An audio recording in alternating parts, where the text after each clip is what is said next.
Good morning or good afternoon, everybody, depending on where you are in the world. It's my great pleasure to welcome you to the webinar on sustainable development, decent work, and green jobs. I think you are seeing already my screen, and in a second I hope you will see myself too. Okay, it will happen at some point. Most of you are already with us, and the other comrades will join us as soon as possible.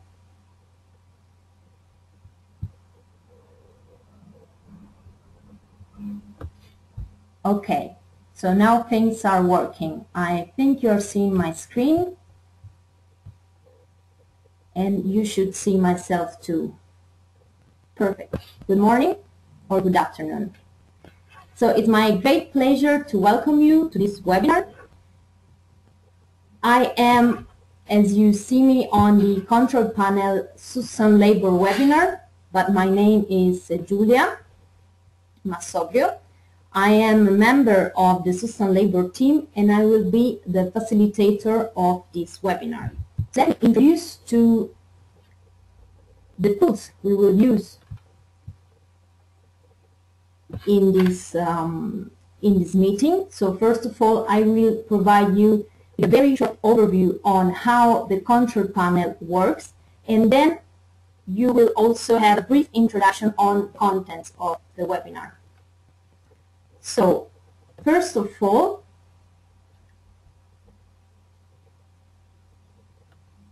I think now you can see this. Perfect. You can see what I'm seeing. That is the control panel. This is what you see. So on the very right side of your panel, you have an audio box and a question box. The audio box is to check your audio and your headphones, and the question box is to write down your questions, and the panelists will be able to answer. A very important point, your microphones now are on mute. Why? Because if all our microphones were off, there will be a lot of noise of background. So in the panel, I will show you. Here you have an orange flag to hide your control panel. Then you have a show full screen option in order to see all the screen and hide control panel. Here you have your microphone, green or gray, depending on if it's on or off, and raise hand.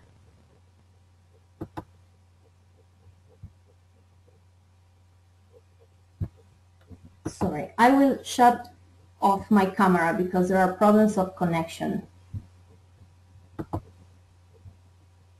Okay, and last but not least, you don't have to worry if there is a slight delay in the sound. Okay, this is because of the connection.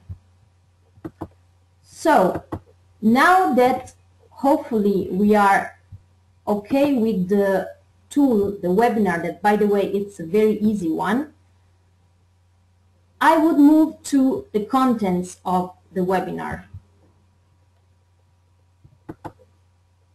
So it is just a bit slow, so we have to be patient.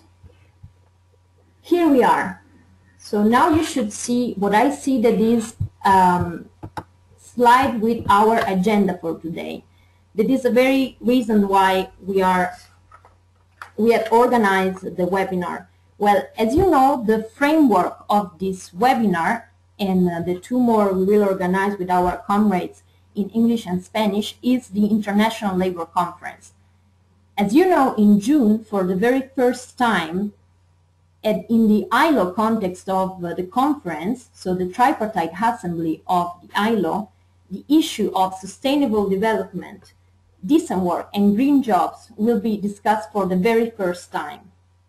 So it is a great and crucial opportunity for us to discuss which are the challenges of the world of work facing environmental degradation, but also which are our proposals. So we know we have built a lot, we are doing a lot of discussions, we have worked a lot on the concept of just transition, so we have a lot to say. And that is why we have to get prepared for the discussion, to get to know which is the union perspective concerning the linkage between work and the environment, to get to know the ILO report, that is the starting document of the discussion at the conference, but also to get knowledge about the procedure, meaning how the conference works, so that we will be more comfortable during the conference itself. And all of it is not only to make a difference during the conference, but also before, while we will do advocacy work in our countries. So that is the very rationale of our meeting today. As you see in the slide, we will have 4 panelists with us helping us to achieve this objective. So we have, first of all, Laura Martin Murillo from Sustainabour, that will talk about the linkage between decent work and environment, so which are the challenges and what we have been doing so far, building a just transition. Second, we will have Peter Poschen from ILO, that will give us a brief introduction to the report that I mentioned, so document that the ILO prepared for the conference. Third, in the second session, we will have Raquel Gonzalez from the ITUC, International Trade Union Confederation, from Geneva office, but also secretary of the ILO's workers group, that will give us a help to understand how the ILC, the International Labour Conference, works and what we can expect. And last but not least, Anabella Rosemberg, of course, that will help us understand what is the state of the art so far concerning labor standard and the environment, and what is the way forward to the conference. And of course, after each panelist, we will have time for questions and answers. As I said, the questions will be presented by the box that you have in your control panel, that I should be able to show you. But in any case, I will take your questions, and I will pose your questions to the panelists, and we will try to answer all of them. So if there are no previous questions, as I've not received anyone, I understand all of us are on board. So without more time, I would give the floor to Laura to start the first session. So don't worry if you see and there are like 2 seconds of silence while we pass the control from one to the other. It is totally normal. Okay, so let's start with our first panelist. What will happen is that we will see her screen and hopefully her camera, if she will be luckier than me. And here you are. You have the floor, Laura. Thank you very much, Julia. Thank you very much for your introduction, and thank you very much to all of you that have decided to join us in this experiment, in this first webinar we organized. I'm going to have this camera on just for a brief time, because I think, well, it is difficult to have a good reception if we have the cameras on. Can you hear me properly? Okay. Yes. So for those of you that do not know me, I'm the director of Sustainabour. Sustainabour is an organization that works on environmental issues with trade unions. Our board is made of trade union leaders, and we have been working with unions all over the world and the ITUC supporting its work on environmental issues. As Julia has explained, we are here to prepare the trade union contribution to the ILO conference in June, and later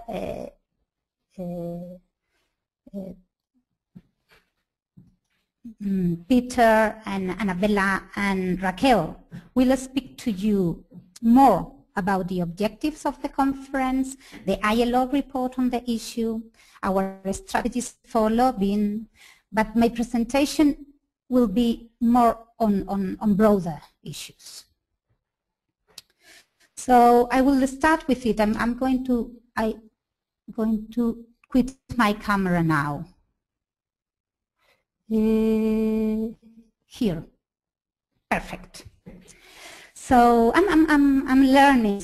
I think more or less at the same time that you are learning how to interact in this webinar.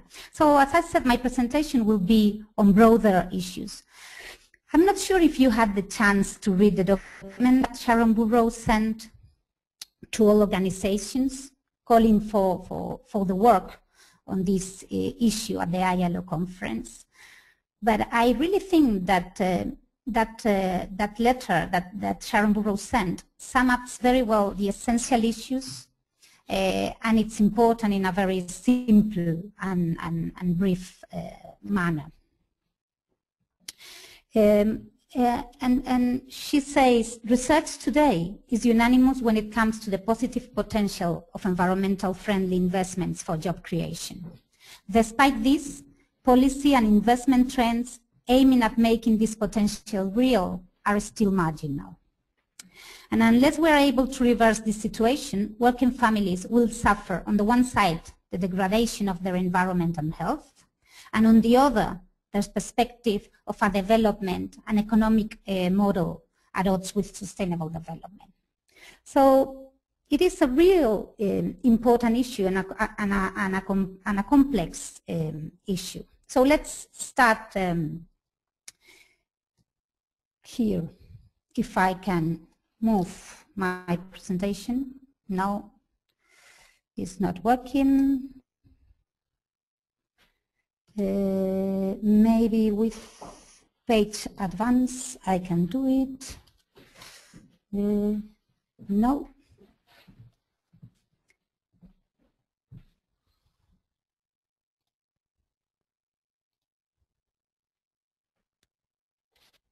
Now. Let's start why we are here. Well, the ITUC fights for the emancipation of the working class, for a world that guarantees the dignity and the rights of workers.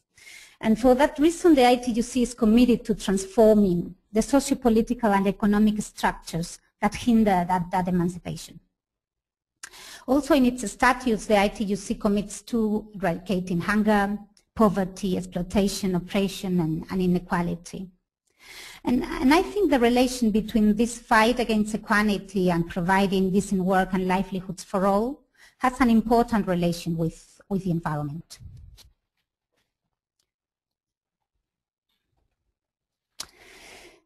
The truth is that a select few of the planet and inhabitants consume the majority of the resources. The distribution of the planet resources is very unequal. And what is also true is that we as citizens of the present time, we are using the resources of future generations. That is why Sharon Burrow highlights that if we don't revert environmental destruction, working families will have increasing problems. Future generations and working families of the future. Including future generations in our proposals for equity means respecting and caring for the environment so that future generations may have the possibility, at least may have the possibility to achieve prosperity. Over the past years, over the past decades, we have seen an increase in scientific and technical information related to the environment. So we know now, more or less, to a lesser or greater extent, how our consumption, production, and energy systems do not take into account the limit and the resources of the planet. So for almost 2 centuries now, trade unions have fought for a more just and egalitarian society, proposing systems and policies and measures to go in that direction. And now it gets more complicated because the fight for a fairer and egalitarian society, it is on a planet that we know that has finite resources with natural flows that must be respected. And I will explain why this is so important in the upcoming slides. This fight for a just and egalitarian society, and also a society that respects environmental limits, can be only based on rights, human rights, labor rights, and environmental rights. And at this moment of history, this is a difficult fight because the big economic interests, and we will meet them there also, the ILC, are against a globalization based on rights, on labor rights, on environmental rights. So I would like to start very briefly with this slide. And these are the planetary boundaries proposed by a group of scientists, among them Grobstrom. This is a proposal that is meant to help us to understand the limits we have, to guide us to keep our societies and our economies within the safe limits, within the conditions that limits the limits that have made our planet habitable over the past 10,000 years. So surpassing these limits will mean entering in a dangerous situation. So here you can see where the limits are. This green, I don't know if you can see it. Yes, okay, you can see it. So this in green is the space that we consider as safe. And this in red is where we are now.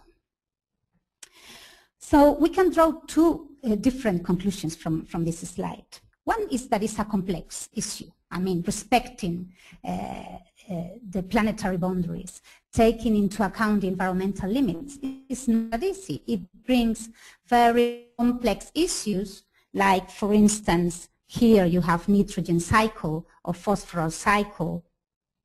But you have things that are much easier to understand, like, for instance, the availability of fresh water, of the use of land, or the chemical pollution, and also issues that have been complex or only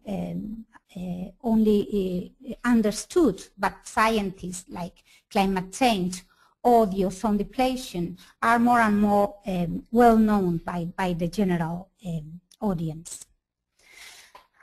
The second conclusion that we can get from this slide is that it is an extremely urgent issue.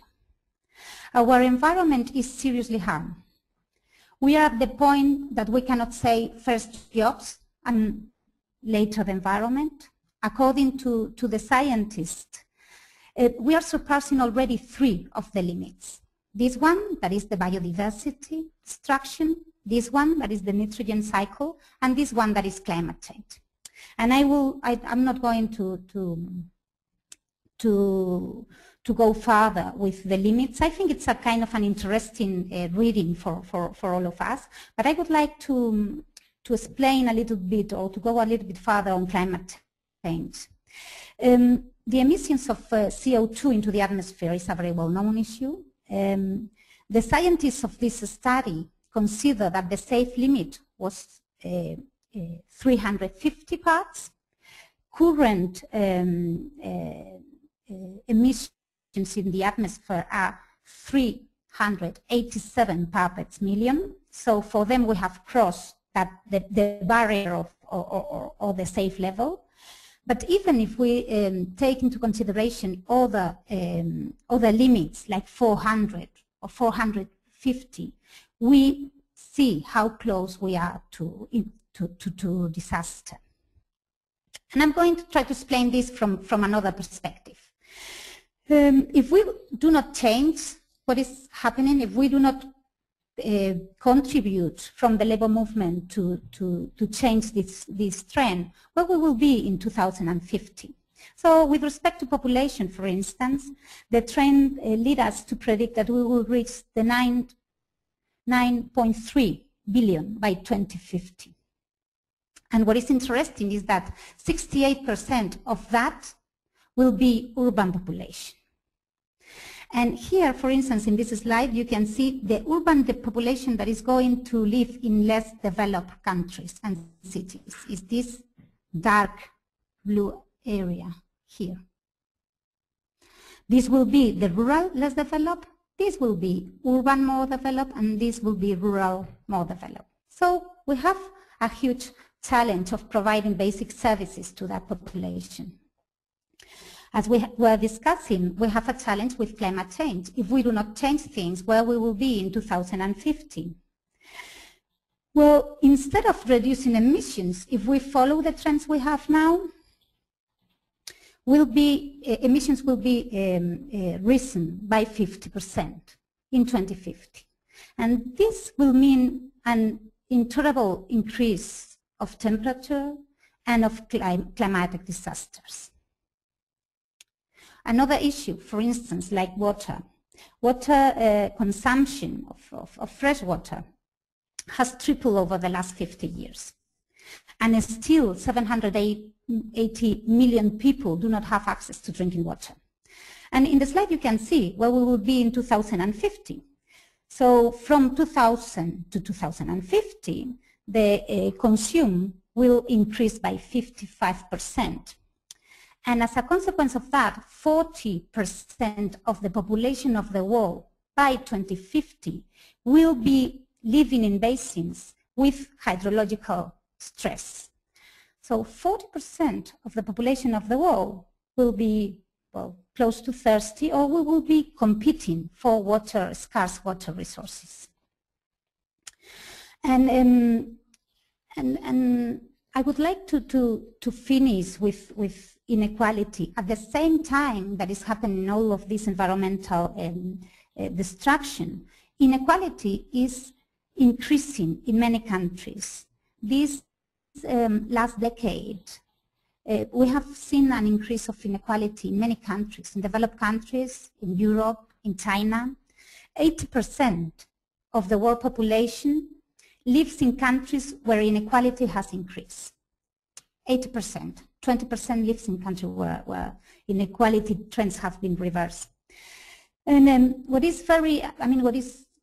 really shocking from this slide is that this top 0.5% of the population has the more than 35% of the global wealth, and that the next 7.5% of the population has almost half of the global wealth. Close to 70% of the people at the bottom have less than 5% of the global wealth. So the inequality is weakened us and our movement for the last decades. The rich are richer, and they have more and more power because of that, but which is undermining also democracy everywhere. So as I told before, we cannot say any more first jobs, later the environment. In 2011, the United Nations Development Program did a study on how environmental degradation would affect the level of development. And they come up with 3 different scenarios. The first one is that if we just have some kind of few environmental problems, if we manage to control environmental destruction trends, the best case scenario is that development in the next 40 years will be similar to the development that we have obtained in the last 20 years. And for that scenario, we will really need to change the system so major environmental disasters do not take place. The second scenario is that growing environmental programs arise, but we are not entering in a scenario of chaos and huge disaster. The level of global development by 2050 in that scenario will be reduced by 8%. But if we get to a scenario of major disasters, for instance, such as the ones that are being outlined by climate change trends, by 2050, development could be reduced 15%. So you heard it correctly, there are possibilities that if we do not take into account environmental dimension, developed trends could suffer step backs. And imagine that, for instance, the 50% of the last scenario is an average. But that will mean that some parts of the world, the most vulnerable inhabitants, could decrease its development index in 50%. So we need to start a huge transition and an extremely important change. And the transition will have to take us to a just and sustainable society. And we obviously want a society where the necessities of all human beings, regardless of the country of origin or the race of the sex, are covered. Necessities such as food, energy, water, sanitation, education, shelter, but also decent work.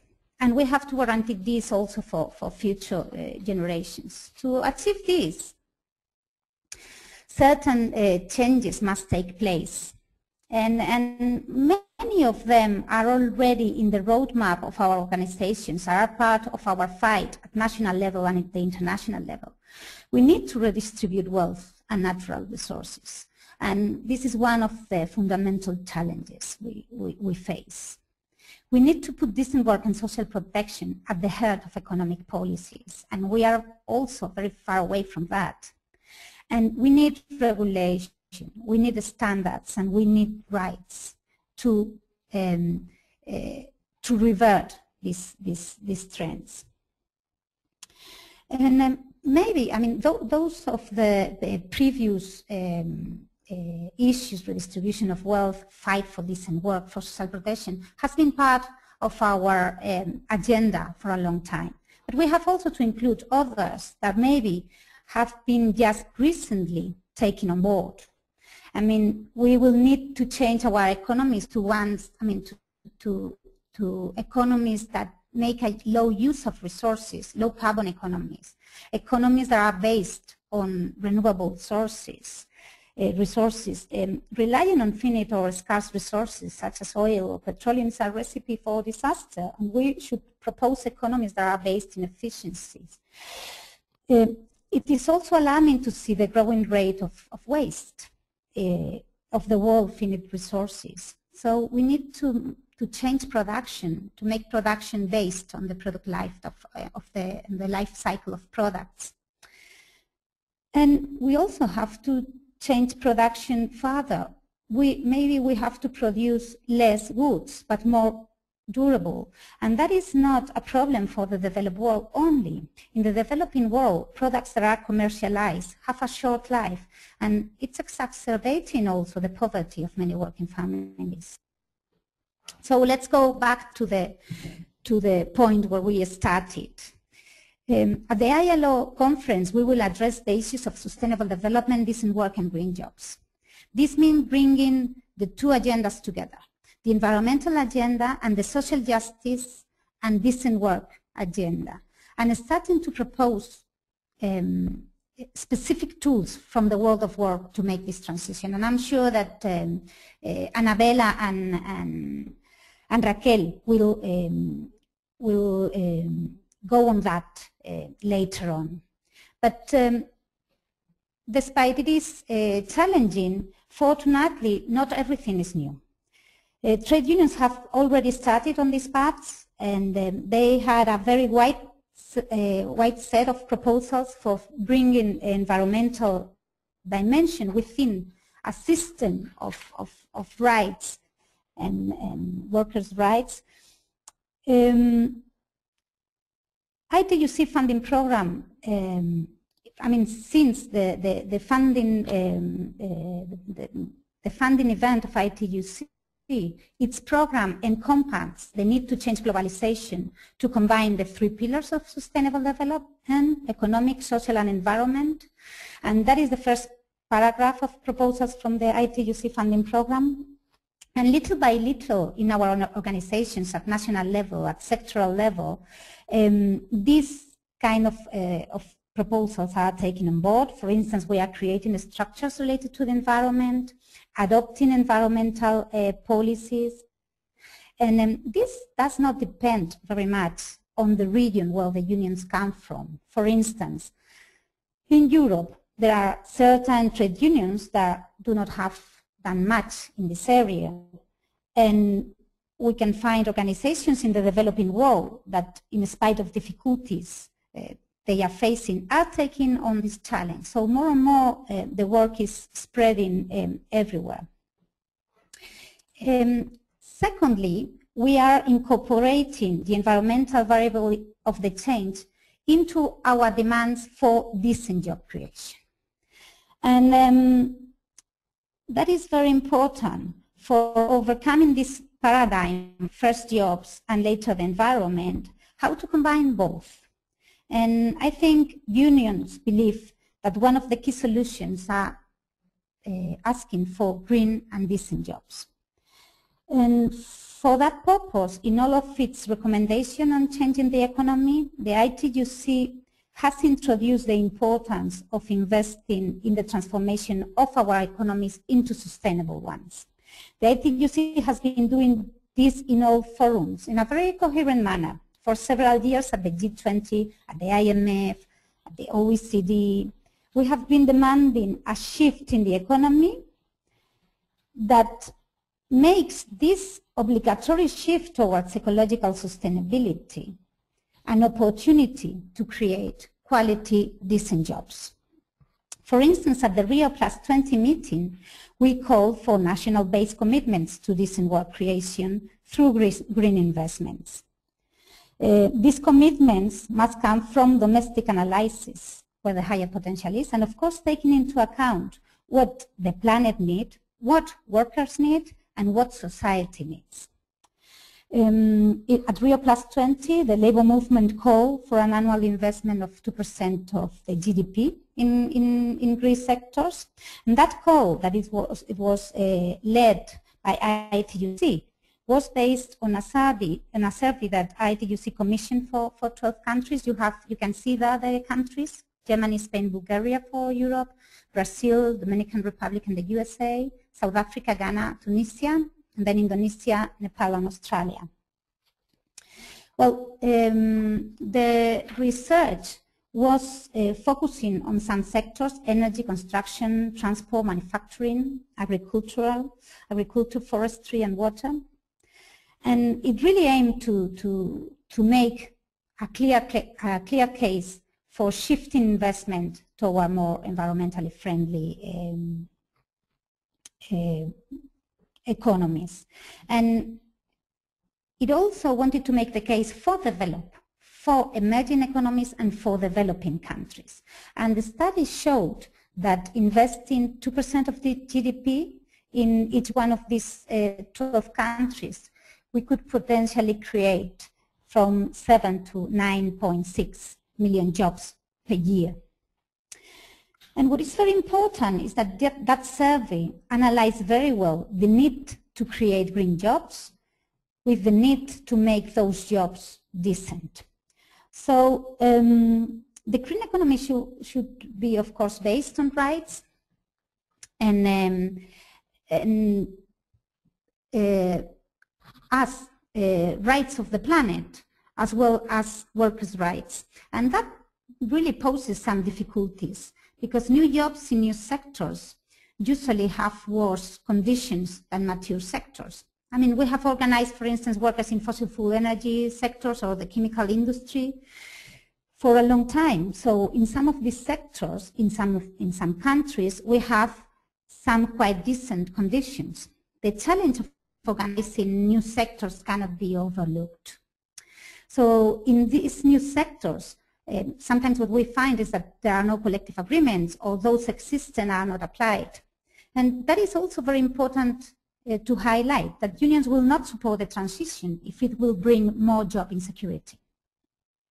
So, as I said, there is no the time for saying first jobs, later the environment, but it is not neither the time to say first jobs and later decent jobs. I mean, we have to do that at the same time.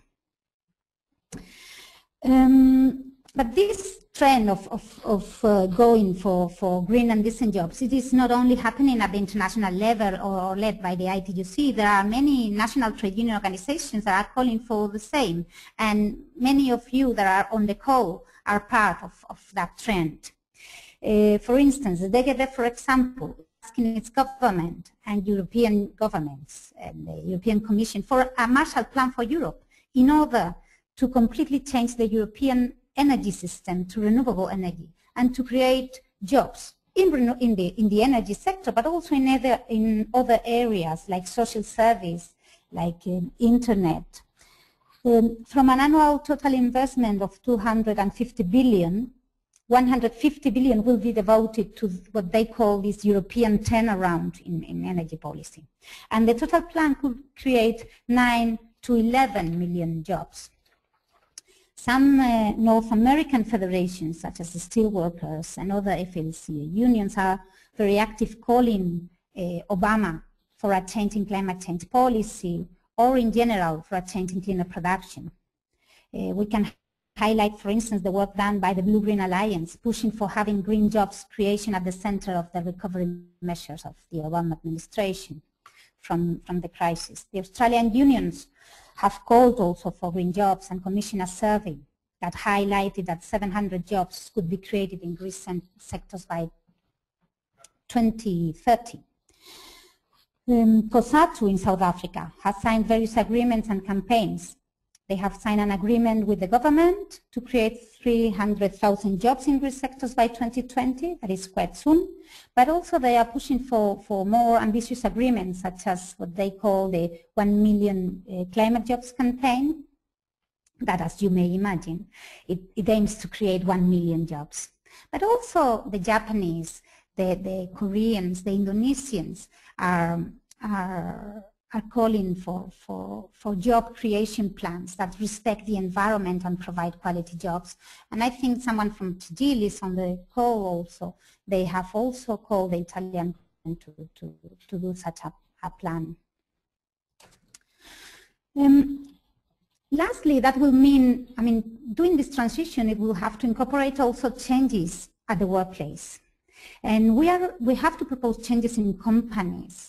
We are proposing changes in some companies, and it's very important that we generalize them.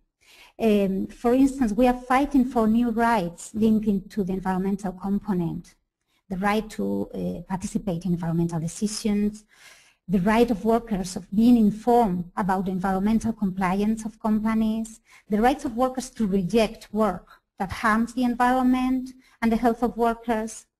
In some countries and sectors, we are obtaining environmental delegates. In Spain, for example, we have delegates in the environmental delegates in the chemical sector, although given the crisis, maybe they will not survive for long. In the United Kingdom, the Trade Union Congress is providing support to the so-called green reps. And collective bargaining is a fundamental tool for proposing social challenges, changes in the behavior of companies that go beyond salaries and working times. But the truth is that collective bargaining is under attack. So we have to combine this fight for getting new rights in sometimes a context that is extremely hard. And we need training for the change. Workers need to understand what changes are needed and to receive the necessary training that prepares them for the clean production. And that, of course, includes skills. So that is good, that all of this happening are already being done in practice in some of the World Trade Union organizations, and they are generally accepted in theory, but many others. And it is time to bring that into an international global proposal. As I said before, the changes are not easy, and many sectors face them with justified fears of employment destruction.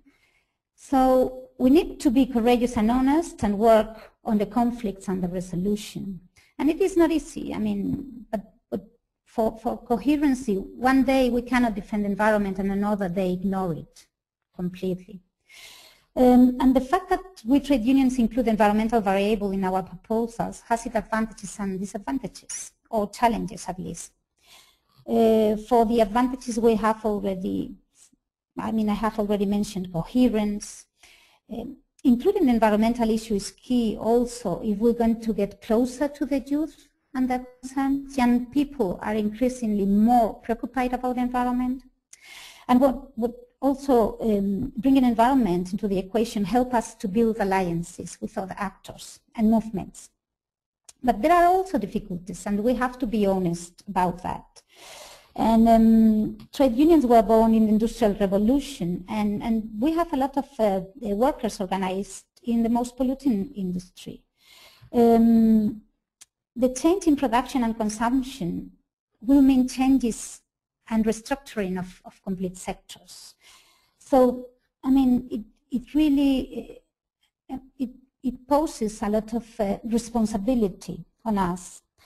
Maybe perhaps for that reason it's so important that on one hand we are courageous and ambitious when it comes at incorporating environmental dimension in our proposals. But above all, it is very important to shift the discussion towards labor issues. And I think that's why it's so important. That is why this discussion at the ILC is so much needed. How we revert the trend of the regulation, labor and environment. How we maintain and gain standards. How can we strengthen our rights? And I'm sure that the rest of the panelists will go further on this. So I think I leave it here. I'm open to your questions through this chat.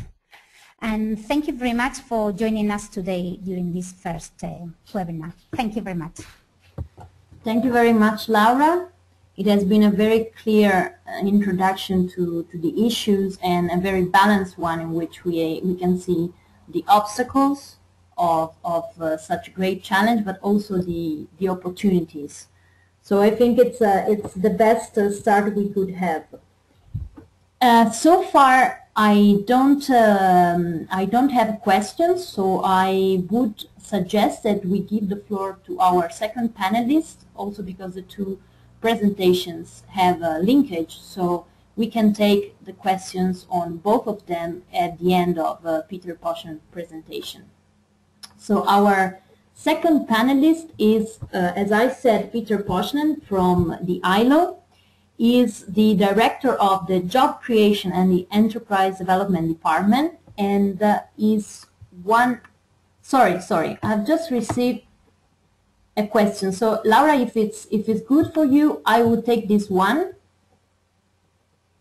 and then I will give the floor to Peter, because this question is for you.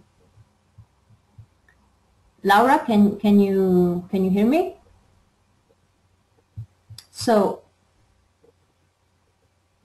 I would read the question. The question is from our comrades Papa Kwasi Danka, and he asked, when we say redistribution of wealth, do you also look at it from the South-North perspective, since it raises the issue of investment, especially for developing countries? So Laura, would you like to answer this first question, and then yes, I would be happy. Do you want me to read it again? Yes, I will be happy. No, I heard it. Can you hear me? Yes, we can hear you. Okay.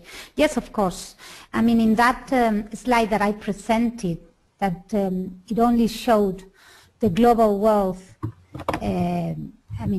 related to the global population. You have two dimensions that you have to take into account, and one is inside countries, and the second is between countries. And both trends are worrying. For the least developed countries, the difference with the developed countries has been increasing, as it is also increasing at the national level, as I said, for the 80% of the population. So both dimensions have to be taken into account. And I think it's very important that the transition towards a sustainable development focus on the most vulnerable people, And that means focusing on the least developed countries and bringing proposals for decent job creation, for development, for decent livelihoods, for instance, to Africa. So yes, I completely agree with that. Thank you very much. So I would say so far there are many messages for you, thanking you for the presentation, and I take this opportunity to tell everybody that all the presentations will be on the Sustainabour website. So this is an information I would have given to you at the end, but you're asking me for it. So if there are no more specific questions for Laura, at least so far, I would give the floor to Peter Poschen. As I said before, he will provide us with an overview of the ILO report that is titled Sustainable Development, Decent Work and Green Jobs, and that will be the starting document of the discussion at the conference. So again, we ask you for a couple of seconds to switch the screen. And we should be able to see Peter, and Peter should be able to talk. You should just switch on your microphone and everybody will be able to listen to you. Perfect, so we see you. But we don't hear you yet.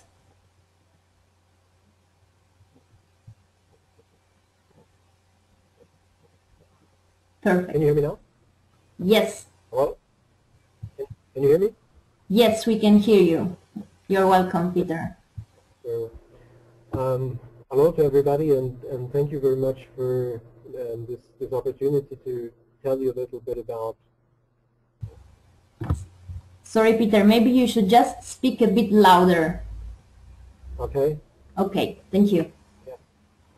Yeah, thank you for this opportunity to introduce a little bit the subject of the discussion at the International Labour Conference in June to you.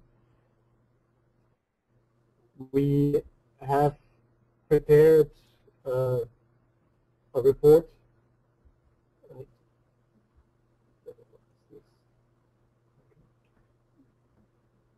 for this discussion, which we think is going to be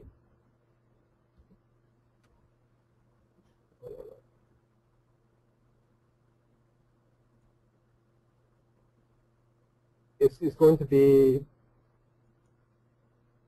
a critical opportunity for the world of work to take a position on how we see the relationship between the environment and the environmental crisis that Laura Martin also described, and the social challenges that the world is facing.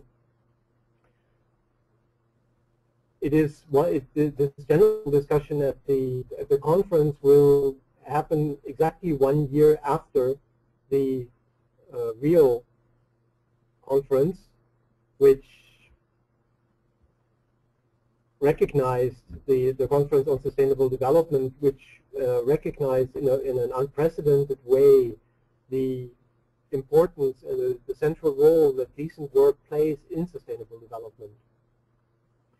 So at this conference, the participants, governments, the unions, workers' representatives, and employers can come up with a set of conclusions that would provide guidance to ourselves, but also signal to the policymakers around the world how the decisions from the Rio conference and the climate agreement, the Cancun agreement that says that there should be a transition to the creation of decent work and a just transition for the workforce when we address climate change, how these decisions can be put into practice.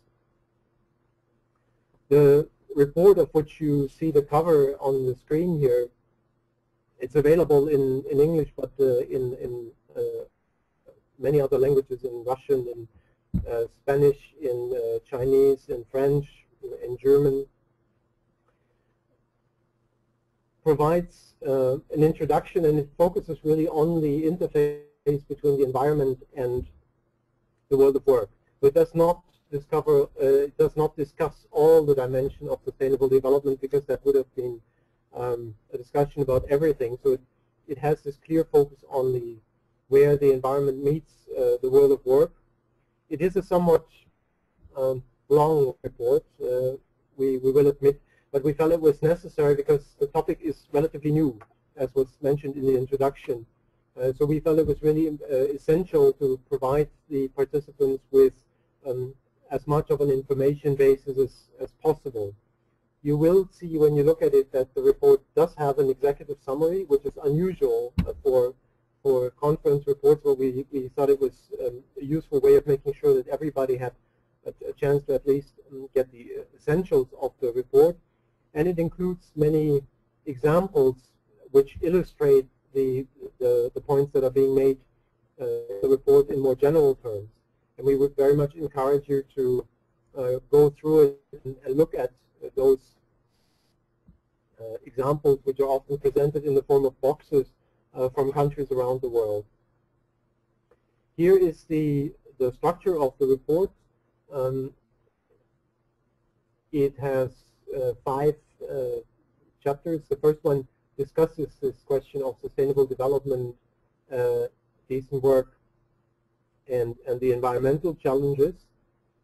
Then is 2 important chapters, one on the opportunities that come from addressing environmental concerns and our social and labor problems together, and seeking for solutions that help us to advance on both fronts and not play one off against the other. Another one on managing the challenges. Laura mentioned towards the end that it's important to recognize that there are risks and that there are fears and that those need to be addressed. And we think that they can be addressed. Something that this report does perhaps more than our earlier reports on this subject. It has a chapter that looks at policies and institutions and what lessons have we learned from what countries have done so far about which policies work. And we have a discussion, a relatively detailed discussion on that. And finally, the points for discussion, which are basically the agenda for the committee that will discuss the report. In the introduction,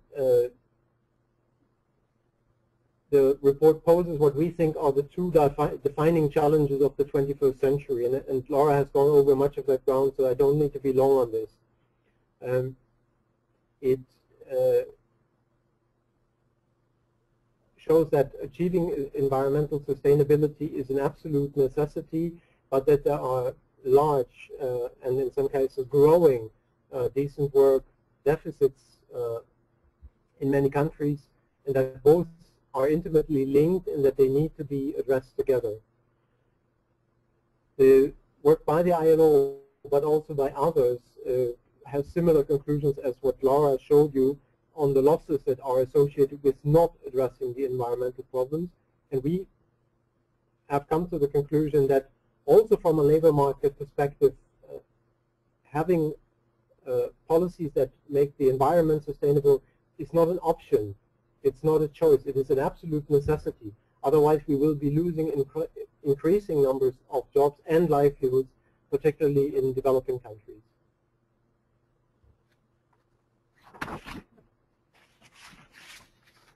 On the other hand, if you do address them together and if you make the right policy choices, then it is very possible to make environmental sustainability a driver for economic growth, and a different kind of economic growth from what we've had in the past that would be much more socially inclusive than what we have seen. The report discusses a little bit some of the important concepts, like what is a green economy, what is meant by green growth, what is sustainable development as such, what are green jobs, and how do investments in greening the economy affect labor markets, and how can we think about it. a very important chapter is the second one, which looks at seizing the opportunities, and both the opportunities and the challenges come in three. We see three main opportunities in addressing environmental sustainability as a positive target. One is job creation. Laura already spoke about that. We have collected all the evidence that we could lay our hands on from where we could find it from around the world, and we are fairly convinced that the net gain of this transition to greener and more sustainable economies is possible in employment terms. So that yes, that there will be some shifts in the labor market, and there will be a certain extent of losses, at least in some countries and in some sectors, but there should, on balance, be more jobs in a greener economy, or there could be more jobs in a greener economy than we have at the moment.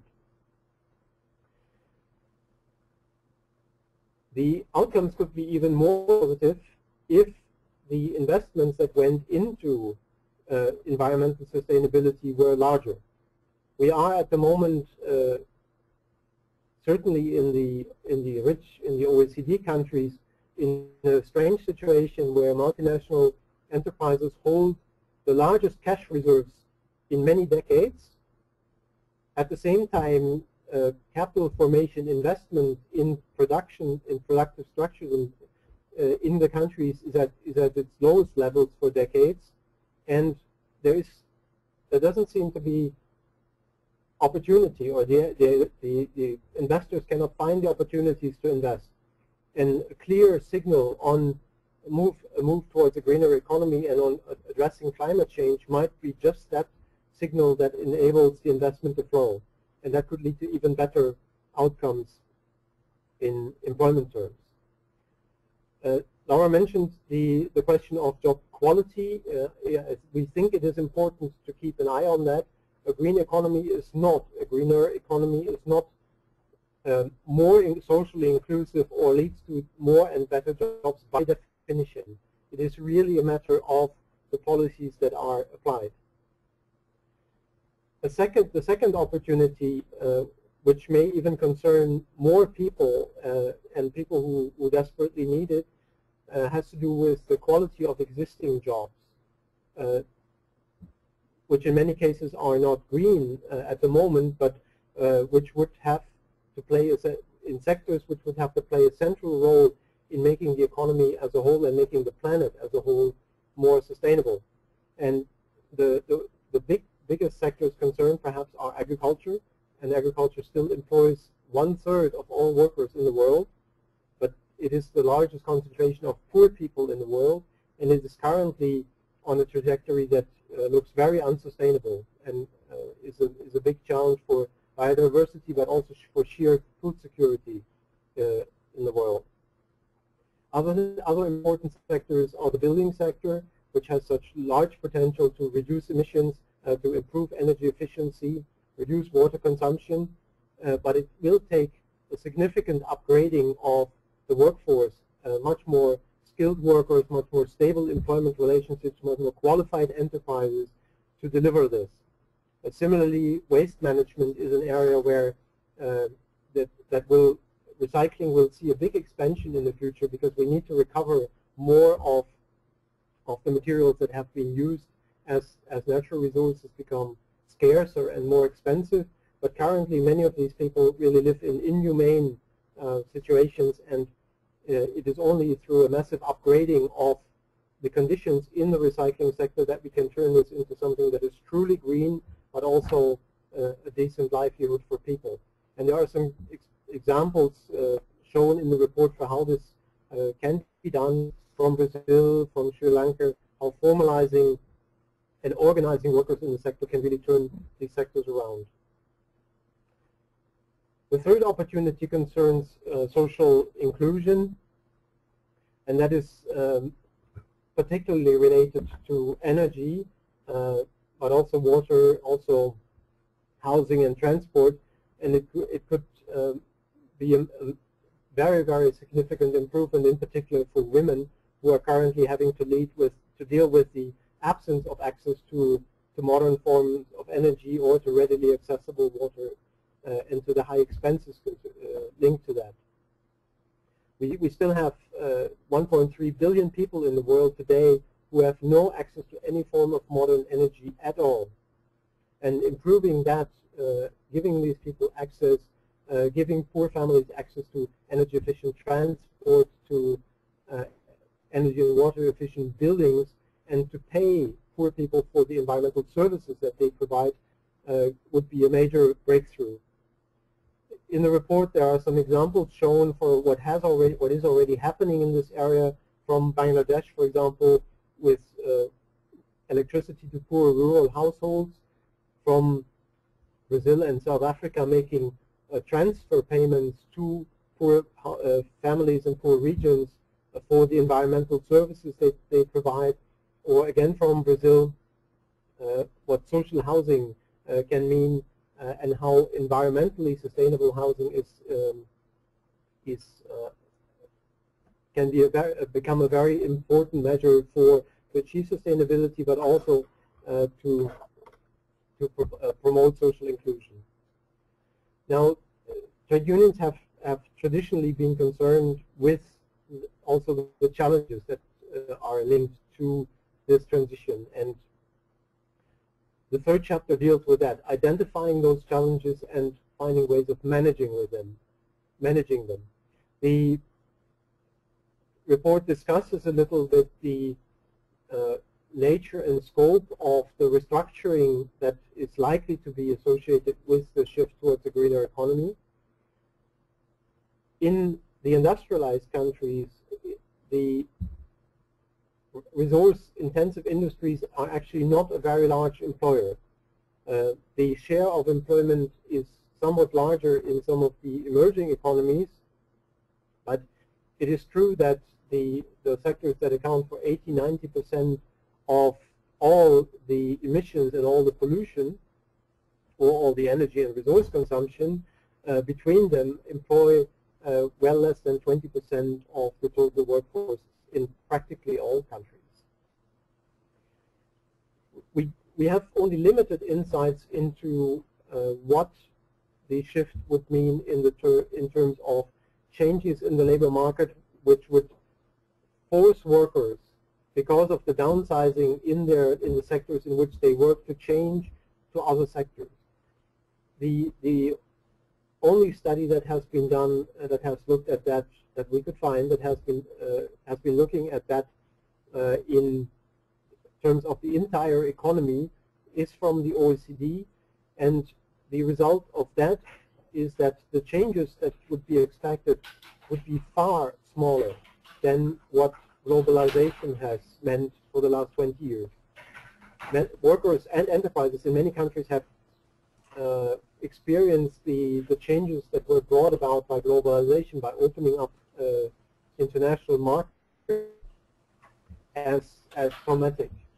There has been enormous change of well over 10% of the workforce in many countries.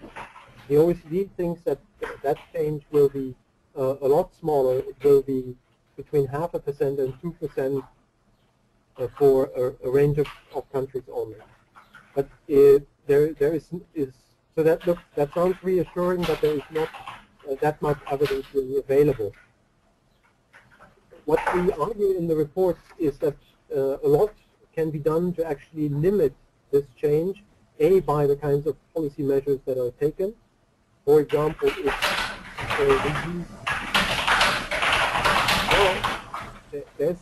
could somebody mute their microphones? There is a lot of background noise.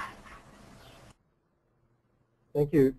From the policy instruments that are used, for example, if eco-taxes are used, so the prices of pollution and of energy consumption are higher because there is a tax on them, but at the same time the revenue is used to reduce the cost of labor.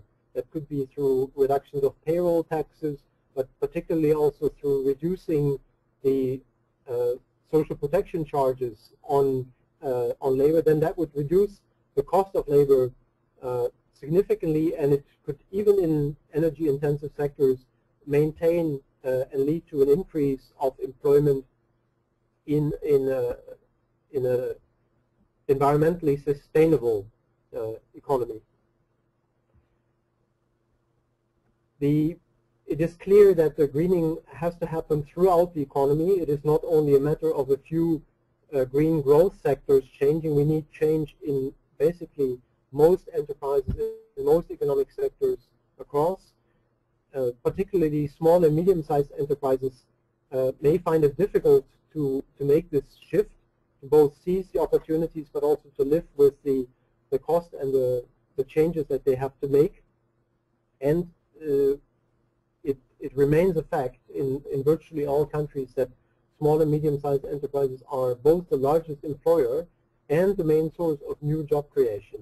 So enabling these enterprises to make that transition will be very important for employment outcomes. The threats of job losses may become real in the future. We point out in the report that so far the job losses, even in, say, the steel sector, in coal mining, in the oil industry, have had nothing to do with environmental protection. They were simply a result of the increasing productivity, the growing mechanization in those sectors. And oil production, gas production, coal production today is higher than it has ever been. And so it is not the environmental protection that is weighing down on these sectors. We have lost these jobs through traditional restructuring in those sectors.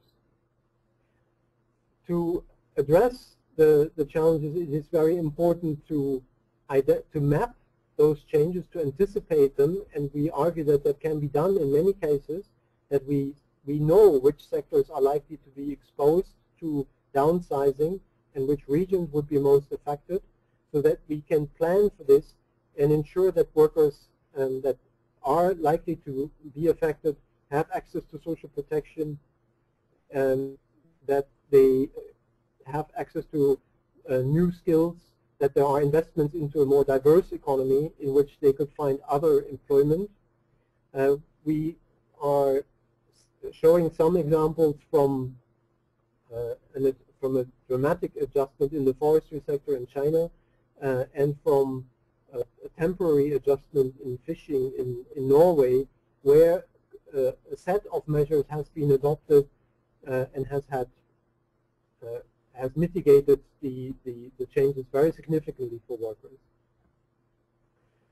The second major challenge beyond the structural changes in the economy are the impacts of climate change, where we, as Laura also mentioned, we have in particular the poorest segment of the population in some of the poorest countries that are most exposed, and that will be seriously affected even if we manage to prevent more climate change beyond the 2 degrees warming that we are likely to see under present trends, even if we could stop emissions in the future.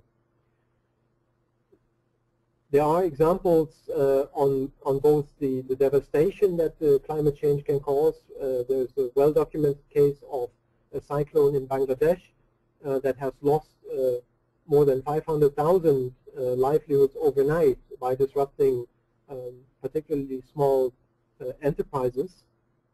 But there are also examples for preventive measures that can be taken, for example, the safety net that is being used in Ethiopia to shelter people from extreme climate events. For the time being, our concern is that most of the climate policies, the national climate policies and the measures that are adopted for adaptation are totally blind on the impact that it has on labor markets, on the functioning of enterprises, on the ability of workers to pursue their employment. And one of the important changes in policy in the future would be that national and international adaptation measures and policies address the social dimension. Finally, there is an issue of energy poverty. If nothing happens and we continue on the business as usual scenario, then energy is likely to get scarcer and more expensive. And we already see today that high energy prices, either because energy is scarce or because we have a charge on energy for through an emissions tax or some other mechanism, that affects poor households much more than it affects rich. The poor households spend at least 3 times, and in some cases up to 20 times more on energy directly or on embedded energy in transport, in food, than the average household. So any increase in the energy prices, be it because we continue to be so wasteful with energy, or be it because we are trying to make energy more expensive so that we can overall become more effective in its use, it will disproportionately affect poor households, and something needs to be done to compensate for that. And again, it is something that is perfectly possible as long as it is acknowledged as an issue and policymakers focus on finding solutions for it. As I mentioned in the initially, the report includes a summary of our policy lessons, and the key message here really is we need coherent policies. We need country-specific policy mixes which look at both the jobs and employment dimension and the social inclusion dimension of it, and ensure that we're shifting towards a greener economy. This goes everywhere from the macroeconomic, fiscal, and monetary policies to social and labor policies.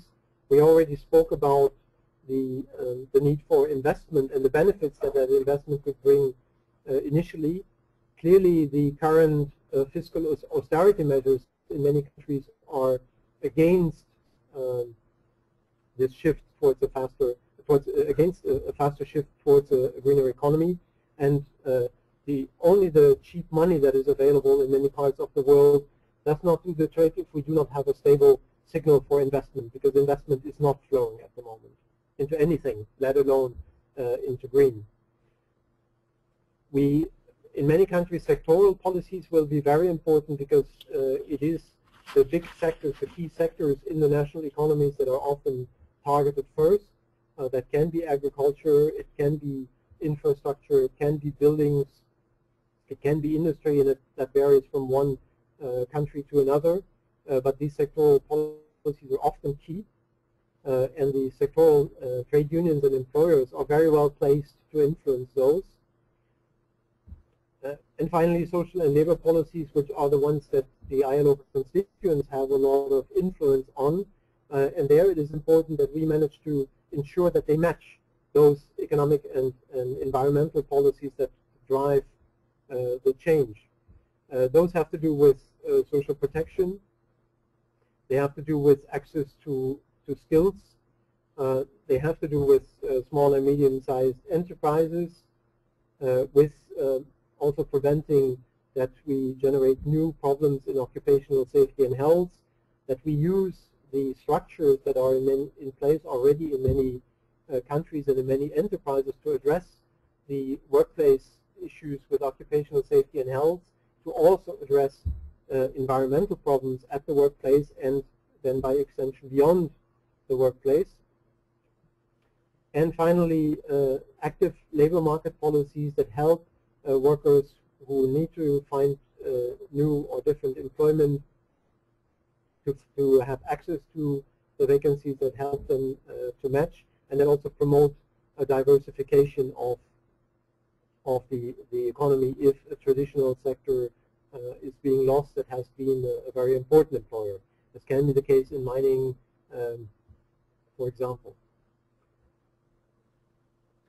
There are quite a number of examples for how social dialogue at all levels, from the shop floor from the plant level to the national and international really has been playing a critical role. I think the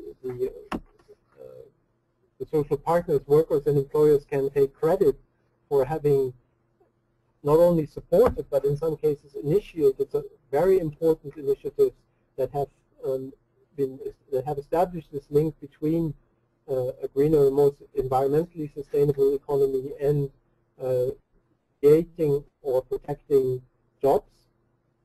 And that is something to be built on. I think that is not sufficiently appreciated by many other policymakers, by ministers of environment, by ministers of finance, by planning commissions in countries, and it's something to speak about more to ensure that the world of work gets a place at the table when policies are discussed.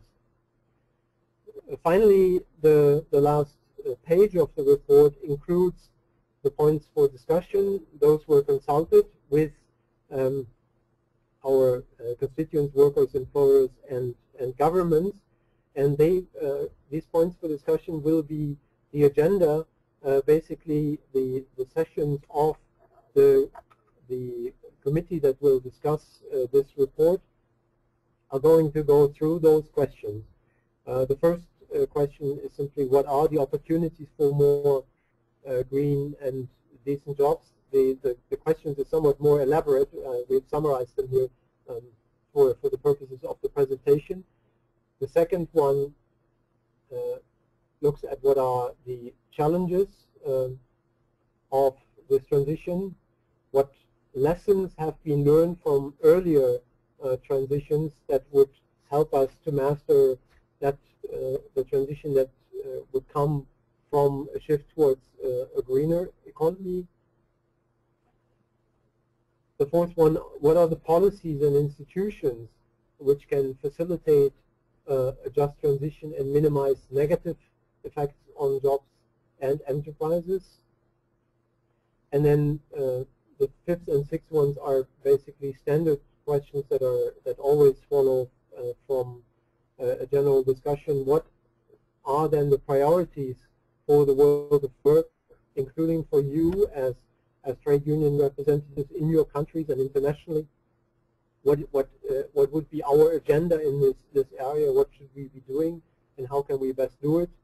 And what is the role for member states and the social partners?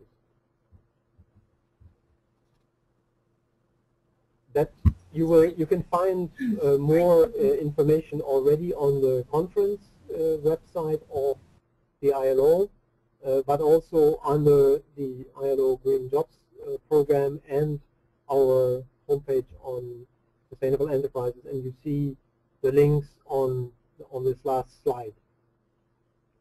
Thank you very much, Peter. I have two quick questions for you. The first one is from Yaya from ITUC Africa. Can you hear me, Peter? I can. Perfect. So the first question from Yaya, ITUC Africa is, Peter, when you say there will be more gains in emerging and developing economies, what kinds of gains are you referring to? Why will it be so? My thinking and the thinking of many others from this part of the world is that the developed economies stand to reap more benefits than others. This is the first question. The second question is from TUC UK, Philip Person, and he asked about the carbon leakage. It says the TUC and the ITUC are increasingly concerned about the cumulative impact of energy costs and climate change policies like the CO2 pricing on energy-intensive industry like steel and ceramics. And there are several key policies interventions to consider. So the question is, has the ILO addressed this issue of carbon leakage from key industries that are vital to a low carbon economy like steel? Peter, I would ask you to be brief as we are a bit running late. So let's try to take these two questions and then we move on. Thank you. Sure. No, you're welcome. On the first one, I think if one the balance for emerging and developing countries could be more positive than from the industrialized countries, because they do have much less of an obsolete legacy infrastructure. If you look at say buildings in the industrialized countries, then you see that they are very energy inefficient, and in some countries, even those that have water scarcity, are very wasteful with water. And in the emerging economies and in developing countries, a lot of the infrastructure of the future has not been built yet.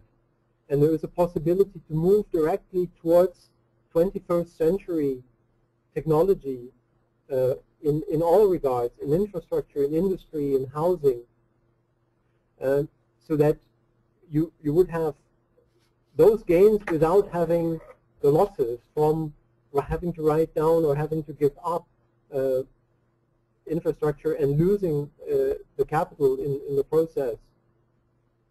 A huge challenge, of course, is agriculture, and agriculture could become either a source for a lot of good, where a lot of people through more sustainable agriculture could be lifted out of poverty, something that's desperately needed, and one would stabilize employment in the sector.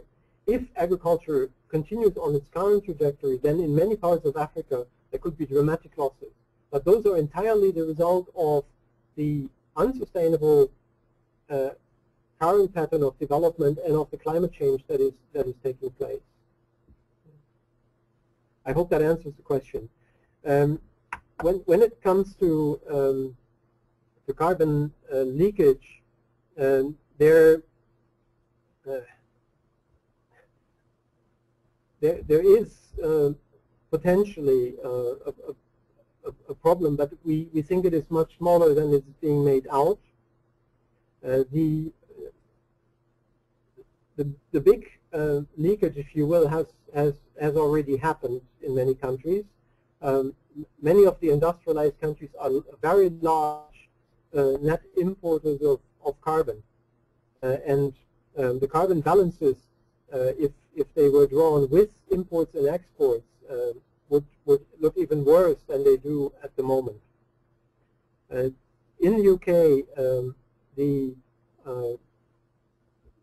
Confederation of British Industries has argued that the climate change legislation of the UK has been a positive driver for economic development and for employment, and we would tend to agree with that. What we see and the risk that we see is also that there is there's an attempt to shelter industries that will have to undergo change by giving them extra allowances, giving them cheaper electricity, and it would be much better to help them make a transition and improve the efficiency in their operations rather than to prolong an agony.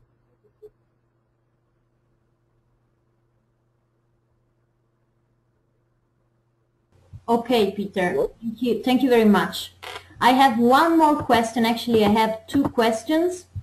The first one is from LO Norway and Bet, that is asking, what is the role or position of the ILO on the post-2015 agenda on energy? And the second one is from our comrade Papa from TUC Ghana, but it is strictly related to the TU position. So I would keep it for after Raquel and Anabella's presentation. So I would ask you to briefly answer to Anbet about the ILO position on the post-2015 agenda on energy, and then we will give the floor to Raquel. Thank you.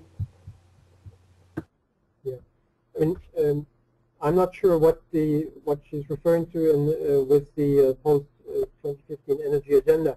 What we have certainly, it is obvious that climate change cannot be addressed unless the energy, both its use and energy generation with dramatically reduced emissions is addressed. That is clearly part of what the ILO has been asking for, and what has been supported also by our constituency. That's not the position of the office; it's actually the position of the organization. With respect to other dimensions of energy, as I explained in the introduction of the report, we are very, very strongly in favor of the initiative by the Secretary General of providing access to energy for all, because we see it as a major step for social inclusion, for poverty reduction, and for also creating new employment opportunities, particularly in rural areas in South Asia and in Africa.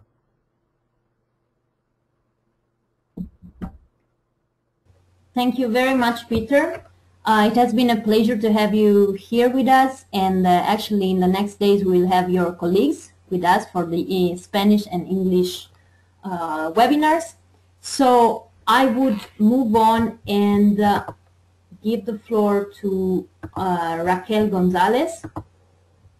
So if I do it right, you should see my screen now, but you should be able to hear Raquel. Raquel, are you with us? Yes, good morning. Do you hear me?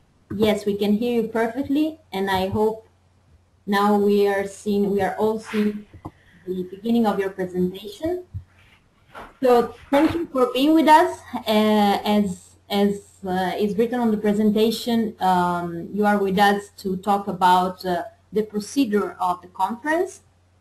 So you have the floor, and I will take the questions concerning your presentation. Thank you. Thank you, Julia, and good morning, everyone.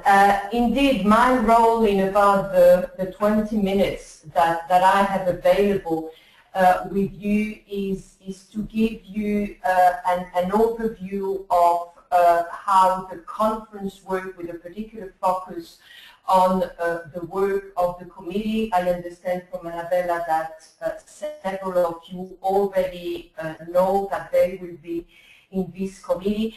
I will mainly focus on the procedure and the general work, and we leave the content to Anabella, who is much more an expert than me on in these issues.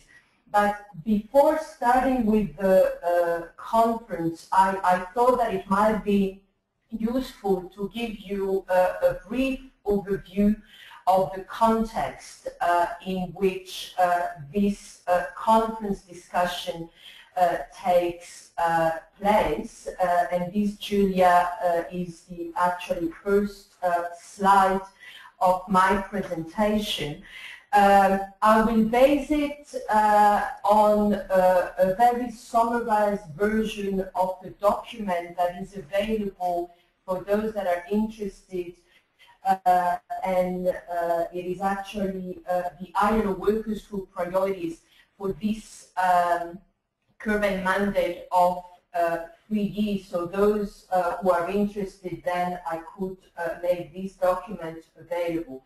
Of course, now I will mainly focus on what are the challenges ahead of us, both overall at the ILO, and that of course can also have a bearing on the discussion that you will have in the committee. I have identified basically two main challenges. One, it won't surprise you, is the consequences of the financial and economic crisis that started in 2007-2008, that regrettably continues today, and that has had devastating consequences for workers and their families around the world. We have now the most serious jobs crisis since the 30s. And I have identified, you can see it in the slide, some of the consequences that as workers and as trade unions we are living with. Of course, massive unemployment, but also importantly, underemployment. So there is, together with massive unemployment, growth of precarious form of employment, and also particularly in the developing countries, but not only, a continued growth of informal work. We see growing inequalities continuing. As you know, one of the root causes that the ITUC identified to the current crisis was and continues to be inequalities. We have seen a decoupling between wages and productivity. We still see millions of people uncovered by social security provisions, and actually the current policies that a number of countries, notably in Europe, have put in place have only made this problem worse. We are actually now in Europe going through structural adjustment programs which actually failed in the developing countries and will continue to fail in the most developed countries. And what is, of course, very worrying is the fact that the response to the crisis in several countries is now being used by governments and by international organizations such as the IMF, by European Central Bank, by the European Commission to actually attack rights, and particularly those enabling rights that have been identified by the Social Justice Declaration in 2008, namely freedom of association and collective bargaining. There is a serious attack about these rights, including in countries that have ratified ILO conventions. And of course, this is serious because we know as trade unions that if we're not able to organize and bargain collectively for workers, then it becomes difficult to ensure that the other rights are implemented. And finally, what we also see, and that is a serious of a reason for concern, is a serious weakening of social dialogue. As I said, there is a specific policy to weaken trade unions by attacking freedom of association and collective bargaining. But what we have seen also more and more is that all the policies that have been put in place by governments, either on their own or by following the advice of international organization or regional organization at European level, have been done without social dialogue, not only without the involvement of workers, but often against what workers had been said. So this is not a very nice picture, and regrettably, if I talk now on the second challenge, it is also an issue of concern. Of course, I will be now speaking on the what happened at the June 2012 conference in the Committee on Application of Standards. You'll certainly understand that in a few minutes I cannot do justice to the complexity of these issues, but I think it is important, especially for those of you who are not familiar with the ILO, that you are aware of these issues, because you will see when you will be coming to Geneva in June, you will hear about this, and we will certainly have discussion about these issues in the workers group. So basically what happened at the June conference Committee on Application of Standards last week is that for the first time in history, the committee wasn't able to discuss the usual 25 cases of countries in terms of the different conventions that they have ratified.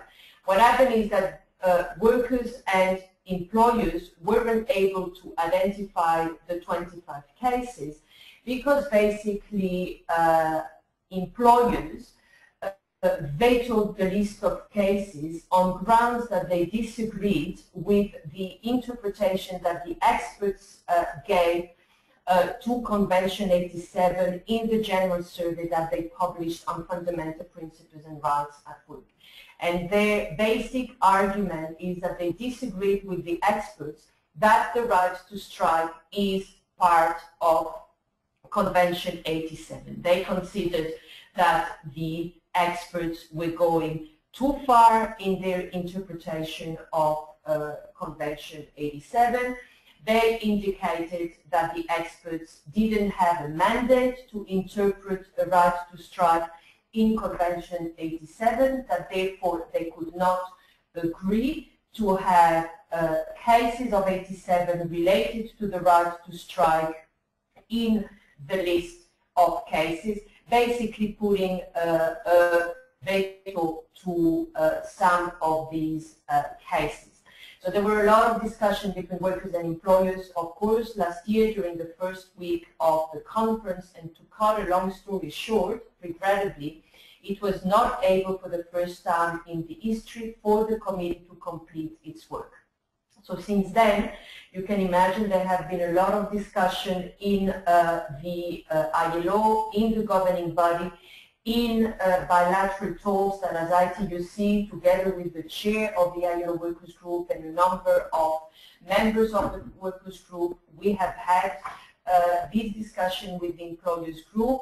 There is a commitment from them that there will be a list this year, so we're working very hard for that. Mark Lehmann, who is the chair of the committee, will meet with the chair of the employers group this week to try and come to a form of understanding on the list of cases.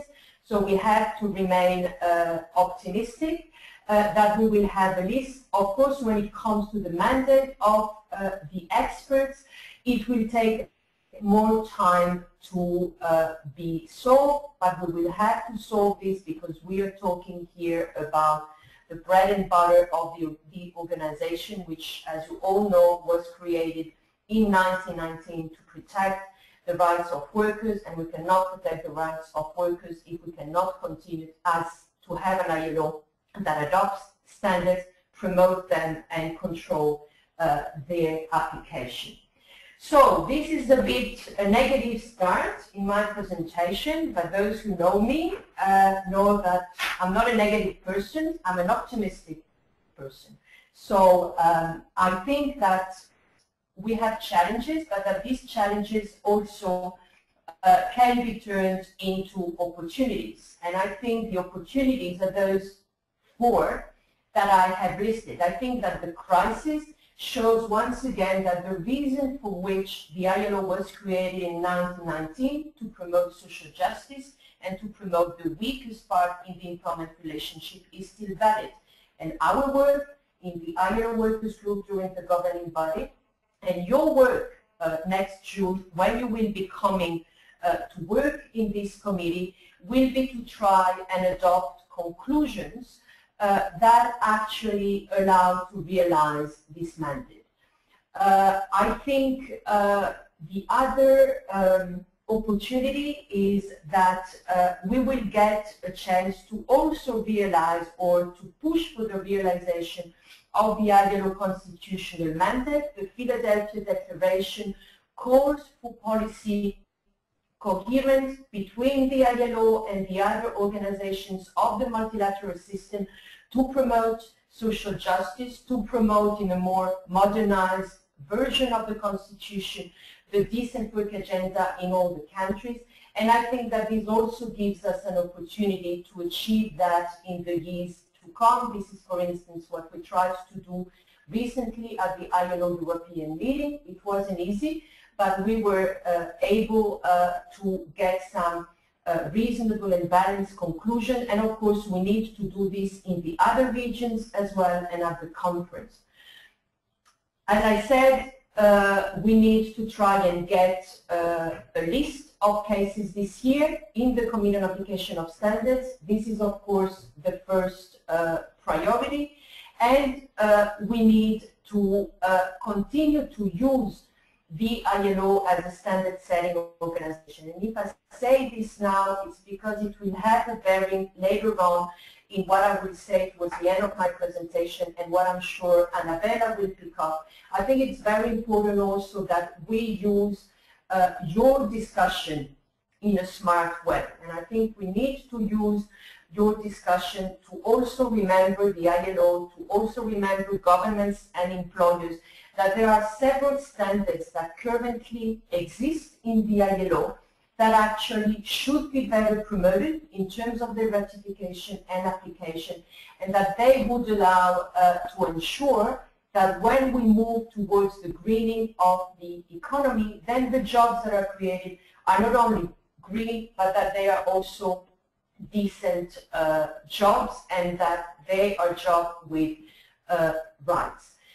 Finally, and you have seen this is my last point, these are some of the issues that now in the current context, we as workers group in the ILO are trying to push as priorities for ILO work.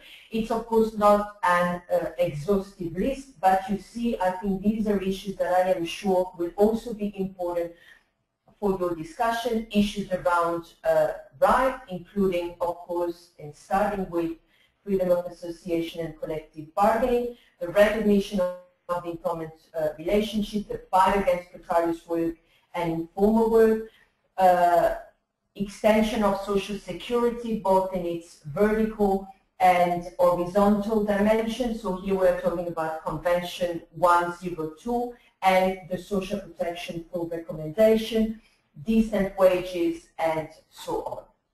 So this is in a very summarized way where we are at the moment at the ILO. If we move now to the conference and how it works. There will be a first meeting on the 4th of June, so this is an important date to mark in your calendar if you already know that you will be coming to the conference in June.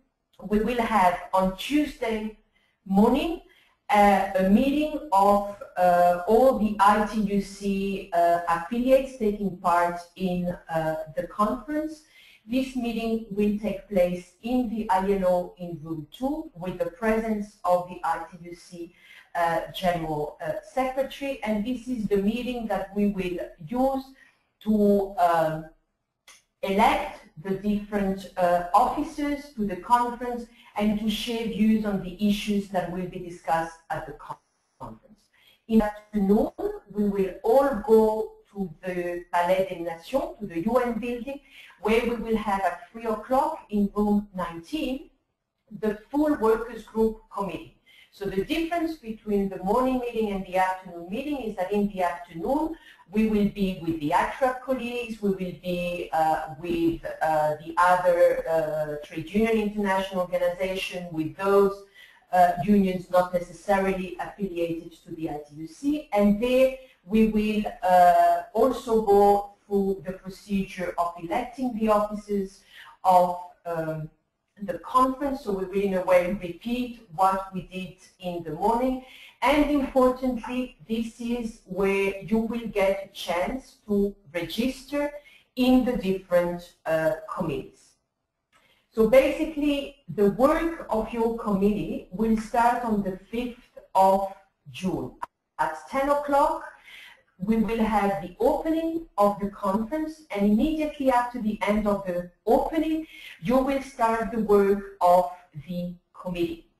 So as you know, the ILO is different from probably several meetings that many of you have attended at the UN level. The ILO is a tripartite organization, so when it comes to ILO meeting, we always have two types of meetings. Every day, you will have workers group meetings of your committee where actually you will discuss amongst yourself with the chair of the committee, with the assistance of the secretary and the colleagues of ACTRA, what the different positions of the workers group will be on the points of discussion that Peter Poschen mentioned to you. After this preparation, you will move into the tripartite committee, where actually your spokesperson will speak on your behalf and will deliver the different position. So this work will actually start on Wednesday and is likely to be completed between the Friday and the Saturday of the first week. So you will go through all the questions, and then you will move to the second segment of the report, which is the drafting committee on conclusions. Why a drafting committee of conclusions? Because the main purpose of the work that we will be doing for about 10 days at the conference will be to adopt conclusions that then will guide the work of the ILO in the years to come on the topic.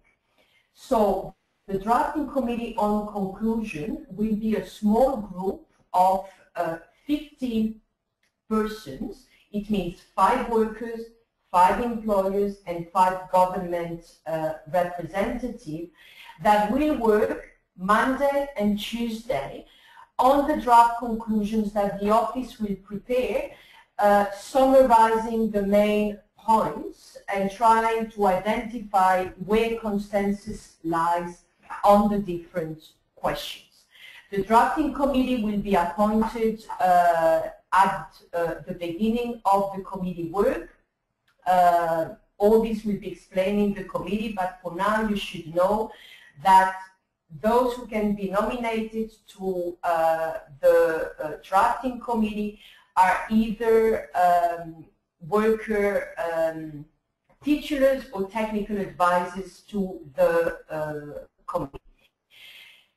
What happens after that? Once the drafting committee has worked on the conclusion, the document that they will have worked with and hopefully amended and improved will be submitted on Wednesday to the full committee. So you will get a chance on the Wednesday in the workers group to look at the conclusions and to start to think at possible amendments to submit. These amendments will then be discussed during the rest of the second week. And of course, together with you, employers and governments are also going to submit amendments. So it means that the work of the committee in the second week can be quite work intensive because you can end up with a lot of amendments. And what is key in that regard is the lobbying strategy, because this is where you need to have a very good lobbying strategy in terms of approaching the governments and making sure that they support you in the changes that you want to bring to the document and that you try to get their support for those changes that you do not like. Let's see, if employers have decided to be reasonable, it can also happen that from time to time we are able to reach agreement with employers on a set of amendments. The work of the committee is due to finish by the end of the second week, either Friday or Saturday, and then the Monday of the third week, which will be the 17th of June, the committee will adopt the report and the conclusion, and then later on in the week, Tuesday, Wednesday or Thursday, there will be the formal adoption of the report in the plenary. So to conclude, and I will be very brief here because Anabella will for sure go more into the details, and Julie, if you can just change the slide. Thank you very much. What can we expect for this discussion? As I said, the end result, the outcome will be a set of conclusions that actually, as I said, reflect the fact that when we move to a green economy, we want the jobs that are created to be decent. We want a just transition towards green jobs and sustainable development. Hence, we want to ensure that the conclusion will capture these elements. As I said, we will have to ensure also that standards are adequately reflected in the conclusions. There are a number of standards in different areas, such as occupational safety and health, wages, social security, that are relevant for this discussion, and they will have to be reflected so that then the office and the governments promote them.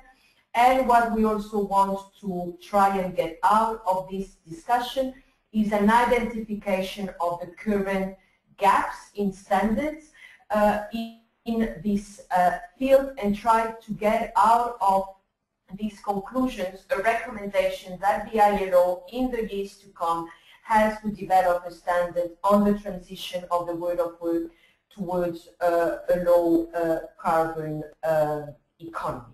So I think I will stop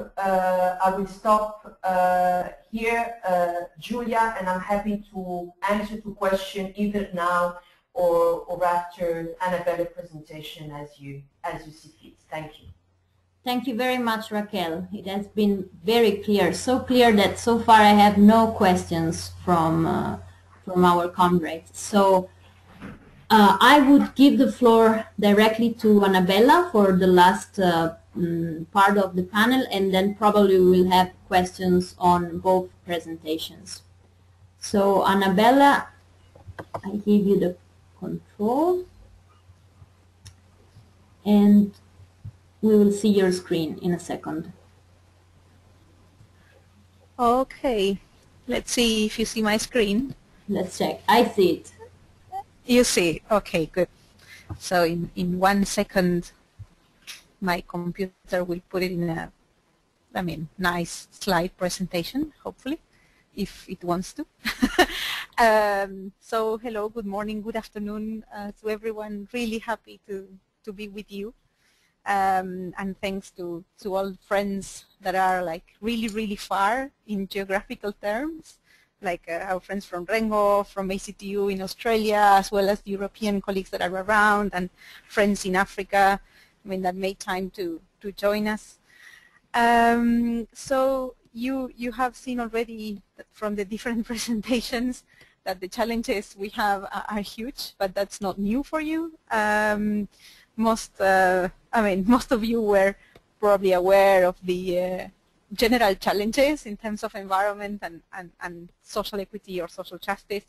Then you got a little bit more worried probably about the challenges when Peter presented the report, and even more when Raquel introduced the difficulties we have in the ILO, as well as the opportunities. So my turn now is to try to share with you some thoughts on what we would be trying to get in that conference, and how the outcomes of the ILC can help the broader ITUC strategy on this topic.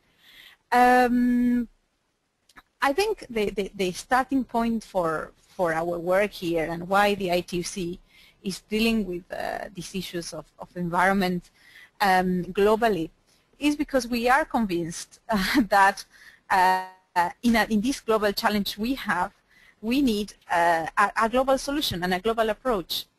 This was clear in Laura's presentation, in terms of how environmental degradation is already having an impact on us, on our people, the different transformations we are going to have to face, indeed different between countries, but still major in all of them.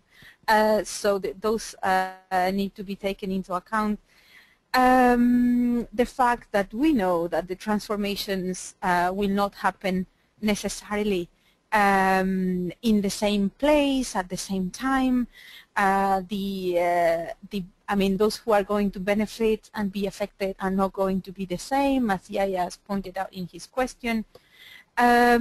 So I think for us, and it has been the case for the past years, we have tried to come up with this framework that most of you know now very well, of just transition, as the, let's say, the umbrella concept that helps us understanding the policies we need to accompany the world of work in that transformation.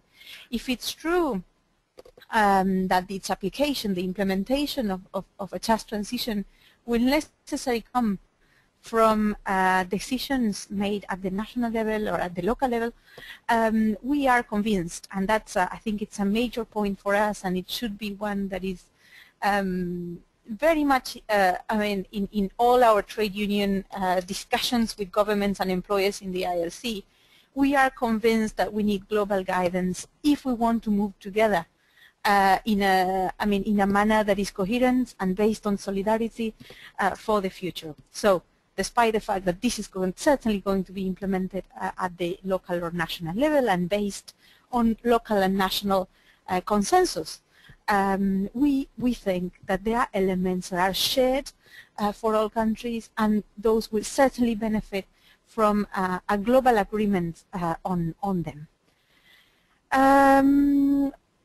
This is a slide that is like the usual slide I use when we talk about just transition.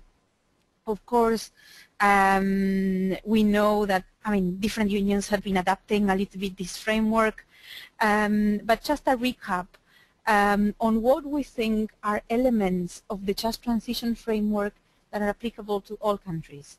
First, and this is a major point for us, is in terms of investments.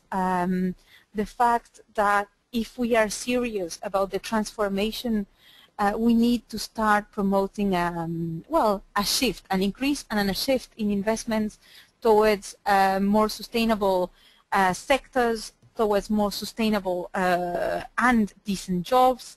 This requires also investments in greening all sectors, so those which are energy intensive or resource intensive, and of course with the respect of international labor standards as well as occupational health and safety elements. I will not expand on this. Laura did a great job, I mean, introducing the Green Jobs agenda we have been promoting in the ITUC. Let's just add one more point, is that despite general, let's say, consensus on the importance of growing new, green, decent jobs and greening all jobs, we are not seeing those investments. Those investments are not happening or are happening at a very, very, very slow pace, and that's very dangerous because on the one side we see traditional sectors declining because of other reasons very often and without alternatives. So unless we are able to drive those investments, unless this transition is also anchored in the need for promoting alternatives and transforming all sectors, the transition will simply not happen. We are going just to have a degradation of the general economy. The second element, it was mentioned in Peter's presentation, it's somehow, I mean, it's mentioned in the report, even if probably we are going to make a strong emphasis on it, is anticipation. The fact that we cannot expect market forces to adapt themselves and decide on how sectors will react. We need to anticipate what the employment and income impacts of environmental policies are going to be. And for that we need much more research, we need much more dialogue, we need to know much better the sectors, the impacts on specific communities, and that anticipation has of course not been done. I mean, let's be honest, also because the policies as such have not been that developed, but that element is fundamental for the transition. I mean, we cannot plan a transition if we cannot assess what the potential impacts of our actions are going to be. The third element that for us is applicable to all countries relates to social protection and the need for active labor market policies, including skills development, reskilling, but also accompanying workers from within sectors or between sectors, as well as the whole, let's say, I mean, all the options which exist in the social security arena in order to guarantee the income of those who might, whose income might be at risk because of these policies. The fourth element, crucial one, of course, for trade unions, is in terms of social dialogue and our involvement as trade unions in planning the transition. a fifth element that applies to all countries is how we steer economic diversification at the community level, at the regional level. We know probably one of our biggest concerns with the OECD report that was mentioned before, that was mentioning that only a few percentage, increases or decreases in employment were not that big in macroeconomic terms, is that that doesn't take into account that some regions are 100% dependent, on those jobs, on those sectors that tend to be particularly energy intensive. So you can say probably for a country, a certain industry is quite small, but if you have a whole province, a whole city that lives on that specific workplace or production, then you have a social crisis. And that is what we need to avoid. We need to plan and get the different alternatives and options for those communities in place. And that is not just for the developed world, of course, but you can also think in the developing world when it comes to forestry, where, this is a typical example, but also fisheries and other resource-intensive sectors. You can see that very often communities at the local level depend in one specific sector that might be at risk either because of the degradation of the natural stock or because of environmental policies, and those are the ones we would like to protect. The sixth one is workplace action. This was mentioned in the first presentation by Laura, and that also brings the whole issue of new rights and what do we like to build from workplaces as a symbol of the transformation we would like to build together. So those are elements that we think are of global scope, that we think are be adapted to the different national contexts, but on which there could be an agreement on the importance of having a global approach. As you all know, we have been doing some progress at the intergovernmental level before, so we are not starting from scratch. Many of you were with us in those critical times, both at the Climate Change Convention when we managed to get consensus on the importance of realizing a just transition when it comes to climate, a just transition which creates decent work, as we have been saying, as well as in the Conference on Sustainable Development, Rio+20, where we also got that language confirmed. So let's say that in the past years we have managed to build some support from governments on this area. That said, and this is going to happen more and more, new negotiations are opening all the time, because of course the environment is getting worse and worse. We also know that when it comes to climate change, there's a new negotiating process opening up. So we have a risk. We have a risk that every time we have a new environmental agreement, we will have to start from zero, explaining governments why that is the time where they have to bring just transition or the importance of the world of work to their discussion. I think there's also a second problem, which is that there's no concrete commitment in those texts related to implementation, and there is also a problem when it comes to environmental decision making, and is that because of the lack of consensus, we are delaying action, and delay will just make our agenda completely impossible. The more we wait, the more we will have chaos, the more it's going to be difficult to plan and to anticipate impacts on the world of work. So we need to move, and we need to convince governments that that we need to move fast. That's why I think the ILO, and as Raquel pointed out, the ILO mission of realizing social justice is so key, because in the end this is about social justice. This is and it was clear in all the presentations, and unless we address environmental issues in a coherent manner with social issues, we are not going to be able to realize neither of both. And the ILO is the place where experts can meet experts of the world of work, identify the gaps in guidance and move forward in a way that is going to help the whole international community in building probably a more rapid pathway to sustainable development. So as it has been said before, the ILC title is of course very generic, is Sustainable Development, Decent Work and Green Jobs.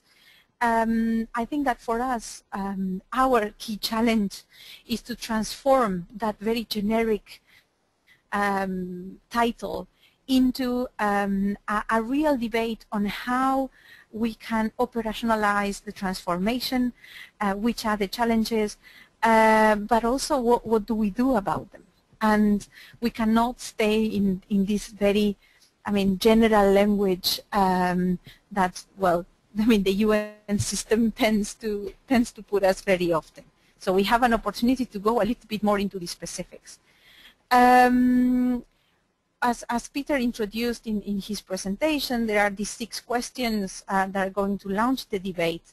The impacts of environmental degradation on the world of work, the opportunities from the transformation, the impacts of environmental action on the world of work, and the world of work understood in a broad manner, so not only on employment, even if employment is crucial, but also in terms of income distribution, as well as the different impacts of production, in production costs that were also mentioned by Phil some time ago. I think that there's also a point on what we have learned from previous transitions, and also about this transition. I think we will have to make a case showing that the transformation arising from making our production systems more sustainable is by far much than any other transformation our contemporary societies have gone through. And this is something that in informal exchanges with employers we have seen is not consensual. Employers have tended to indicate that this transformation is, well, it's like any others. Nothing new under the sun. We have gone through technology changes, there has been free trade, there has been many things happening in the world of work, changes, and people adapt, and that's okay. So there's nothing new. Well, I think one of our biggest challenges is going to be to show that indeed this transition is much bigger. First, it's much bigger because of the scope of the challenge. And that we will have to be much more clear about what we are talking about when we see what is going to have to happen in the world of work if we are honest about sustainability. But the second one is not just about the size, it's also about the outcome. The fact that in the past, transitions or transformations that were by far less big, less important, have led to outcomes that, from a social perspective, are very, very bad. So I need to challenge both the fact that this transition is certainly huge, much bigger than what we have done before, and second, the fact that we cannot let, as I said, just laissez-faire and market forces determine what the social outcomes of the transition are going to be. There's going to be a point on the policies and institutions to manage the transition, and hopefully the conclusions are going to take on the different elements I mentioned right before. And finally, what should the ILO and its constituencies do? And that is probably going to be the most challenging element. I put here in a slide that I understand is kind of small in font, but basically these are initial thoughts on what we believe the conclusions should be having. As I said, they should signal a commitment, from the ILO constituents, so not just the office, but workers, employers, and governments, to address these environmental issues in a social perspective, identify the policies and tools, for the transition, hopefully those that we signaled, plus others that employers might consider important. The third one is assess the pertinence of some ILO standards in addressing those. You will see in the report, close to the end of the report, there is a list of different standards that could be pertinent for this discussion. Well, that needs to be much more explored. We know that there is a link, for example, the Social Security Convention. I mean, there are some instruments, including the Occupational Safety and Health instruments, I mean, that can be pertinent to this discussion, but we need to assess why those are pertinent and how we can strengthen them, but also, as Raquel mentioned, identify gaps for which there's no guidance. And through that exercise, trying to obtain from our other, from the other constituencies of the ILO, support for the idea that we need an instrument to bring those standards together and develop the elements that for the moment have not been yet there. Why we want an instrument? We want an instrument because we need that guidance to member states as well as for the other ILO constituents to strengthen environmental protection by consolidating the measures that are going to help smoothing, making the transition much better. I think it is very important that we show that today the transition is not in place.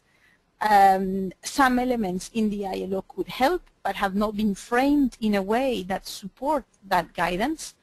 And for instance, what we have is just a compilation of fears on the one side, suspicion, hopes, and in the end inaction, because actually there are no commitments to environmental action out there, or at least not at the level of what we need, and that we are convinced that an instrument that helps constituencies building the transition, well, as we have said in the Climate Convention, can certainly support much more rapid action on environment because it will be based on sound grounds of social justice.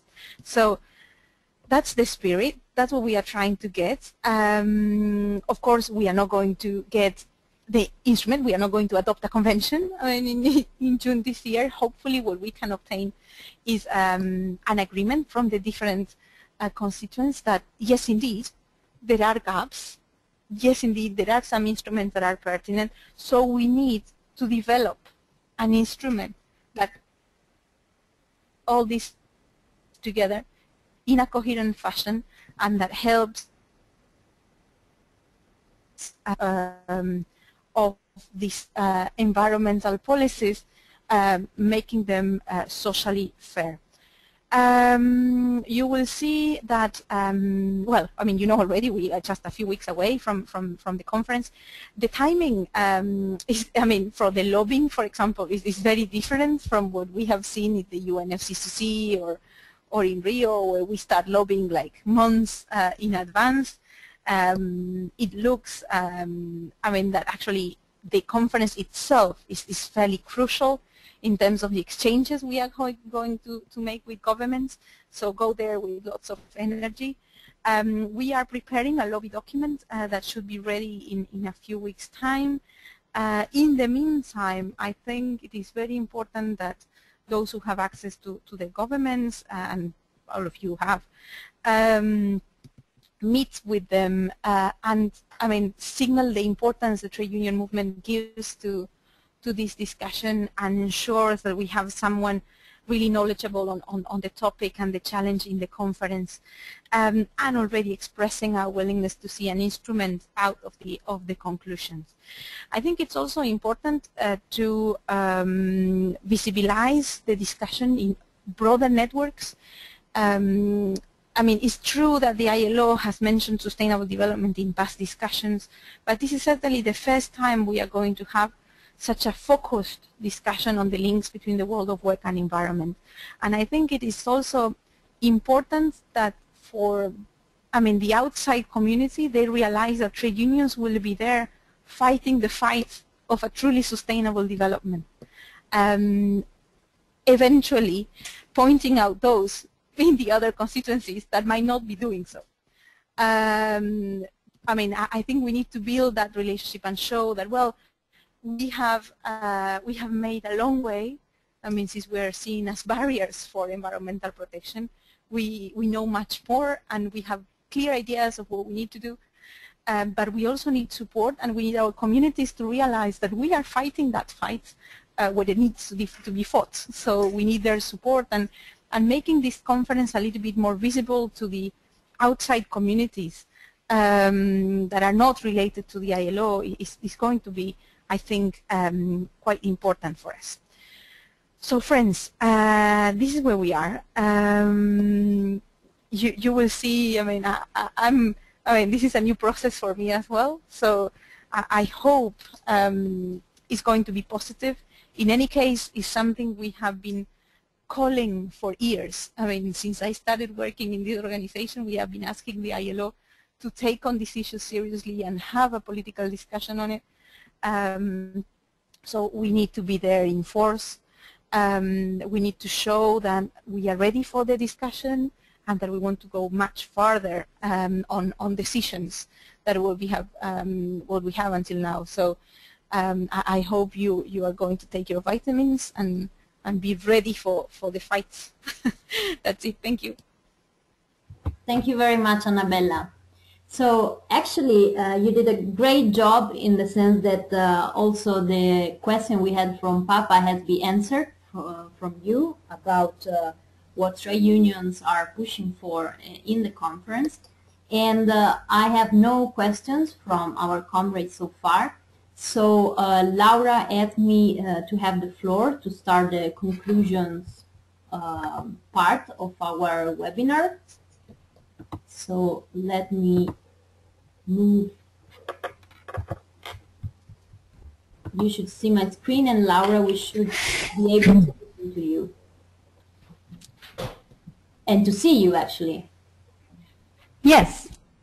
Wonderful. Can you hear me now? Hello? Well, the camera is, at least my camera is like blocked.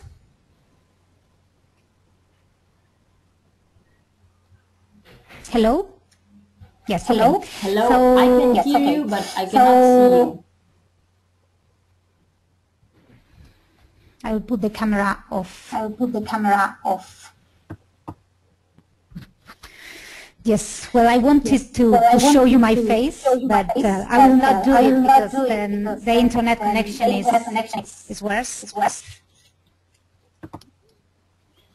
And now I hear my voice duplicated, so I will be brief.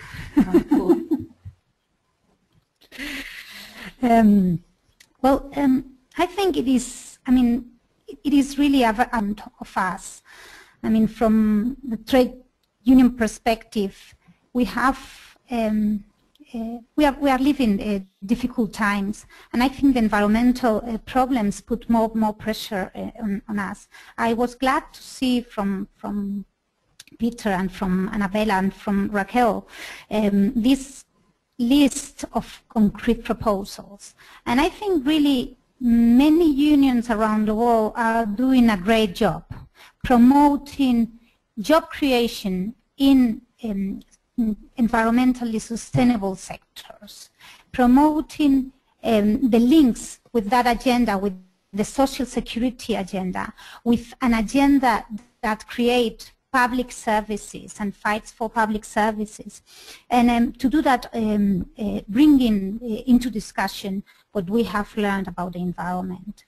And maybe that's why it is so interesting to bring these two agendas together, because at the same time it is the same fight with the globalization. It is bringing an agenda of decency, of standards, environmental standards, labor standards, bringing the agenda of rights and of regulation at national level, of course. But as Anabella has said, we also need international regulations and international guidance.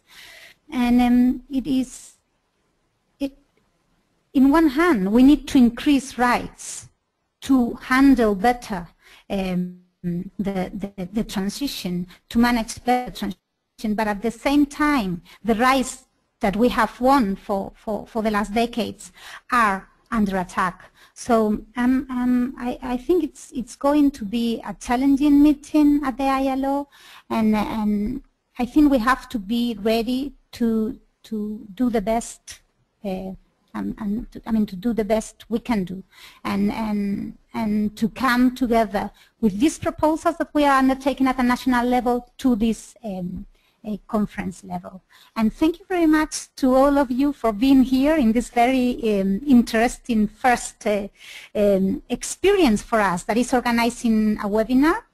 I think it is, for me it has been a very useful tool, because it's from an environmental point of view is much better. We can meet with no much CO2 emissions, and at the same time we can keep on continue with our own work. And I'm hoping that we can use this tool more often. Thank you very much, and that's all from my end. Thank you very much, Laura. Now we have two questions that actually are in the same line. We have Philip Pearson from TUC UK that is asking if Anabella could briefly outline the arrangement to cover the UNFCCC in Bonn workshop on just transition, and actually also sorry, now I have a lot of questions at the very same time. From Anne Beth, she's asking, how are Sustainabour and the ITUC planning to split forces between Geneva, the conference, and Bonn? Do you have any recommendation for how we should plan? So, Anabella, if you want to take this question. Yeah, sure. And well, and then it's good to know that colleagues are keep motivated. For the UNFCCC these days.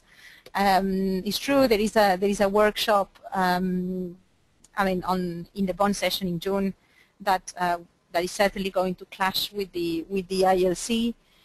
For the moment, we have not managed to get the exact confirmation of the dates. We are waiting for that, but it's true that they have confirmed that the ITUC is going to have a slot in that workshop. As a matter of fact, Sustainabour and the ITUC never split. We actually, I think in this case, most of our capacities are going to be in the ILC for the reasons I explained. For the Secretariat, for the workers group, for the future of our agenda, and for our credibility, it is important that as many elements as possible of the trade union movement that have been following this agenda are fighting that fight. That said, I know also from the very people that are asking the questions, Phil and Beth, that they might be going to Bonn, so we are certainly going to count on our affiliates for replacing us in that workshop. So I think that that's why we are going to do it quite informally, as we usually try to work on this agenda. And we're certainly going to keep affiliates involved and informed through the typical electronic communications. But I cannot insist more on the importance of you all being part of your national union delegation in the ILC and convincing them, making the case on the importance of going to Geneva for this discussion, because it's also a fight we need to deal within our movement. We need to convince our colleagues that are going to Geneva and are part of the ILO that, well, this is not a marginal discussion. This is something we have been working on for many, many years, but we are going to the big leagues. We are not anymore in environmental discussions where we are just on our own, happy about ourselves and discussing between convinced. We have to go there also and convince the workers group about the importance of this issue, and we have to go there, and after convincing the workers group, convincing also employers and governments. So we will really need your help there as well. And just to say that, as Laura, it was really nice to test with you this webinar facility. I hope we are going to start using it more often. I mean, if you liked it, I mean, there's going to be an evaluation if I understood correctly right after. So we will need your views and thoughts on whether you think this is a tool that helps us, well, somehow addressing the geographical dispersion of our community, which is a very good thing, but at the same time makes it very difficult to organize when we have little funds. I guess probably Raquel, I get Raquel that is also willing to say something, but she sent it in a private message. So Julia, I mean, if you can also give the floor to our boss Raquel, because she's the boss. For those who don't know Raquel, I mean, you will realize that she's the boss in Geneva, and she's the one who will all be following instructions in this negotiation. So we are also really pleased that she got time to join us today and the 2 days that are to come to share with you her knowledge and experience on this process that can look a little bit complicated from outside. Perfect. So thanks to all for joining, and see you all very soon. Thank you, Anabella. And actually, I'm receiving a lot of messages from our comrades by telling that the webinar tool is brilliant and more of this. So I think all of us have been doing a good job today. So I give the floor to Raquel for a last message. Raquel, are you? Yes, thanks. Okay. Yeah. You hear me? Yes, I hear you. Do you hear me? Do you hear Perfect. me? Right. I do. Yeah, right. No, just a few words on my side. Well, first to tell Anabella, don't listen to her because it's not true. I'm not the boss of anyone. I think we are a team, and that's how I work here, and how I'm sure I'm going to work for you with you in June. Just some words reassuring you that this is a very important discussion. I mean, for me, of course, because I'm part of the ITUC family to start with, but this is also an important discussion for the ITUC, and you certainly have the support of the workers group of the governing body, and you will have it also at the June conference. Just to confirm and support the words of Anna, that any contacts that you can have with your government prior to the conference will be useful. But actually what is also very important is the work that you will be doing at the conference, because this is where the workers group will be in full strength, and this is normally at the conference where we are able to influence the results. So I look forward to seeing many of you in June, and I am confident that we will get an excellent result from this meeting. But have a good rest before June, because you will need a lot of strength and energy to go through these 10 days. It was also great for me actually to be with you, because it's the first time I do a webinar, and I agree with many of you, it's really a fantastic tool. So thanks to all, and see you soon. Thank you very much, Raquel. As a last message, as I don't have more questions, but I can see from your messages that you are all enthusiastic with the webinar tool, so happy for it. I wanted just to tell you that this webinar has been recorded, so I think now you are seeing my, so you are seeing my screen. Everything will be available on the Sustainabour website since May the 6th, and so the webinar recorded and all the materials, the presentations that we have been seeing today.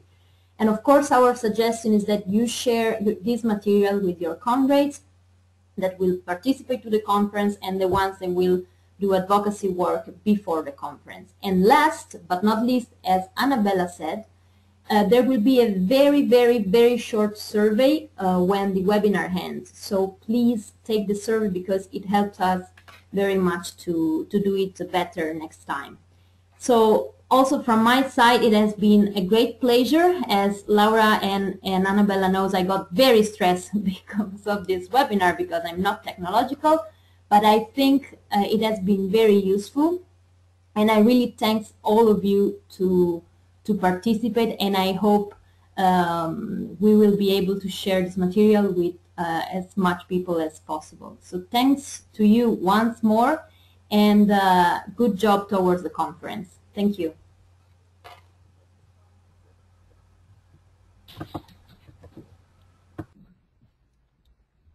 Goodbye to all. Bye, friends. Bye. Bye. Thank you, Julia. You did it perfect for not being that technological.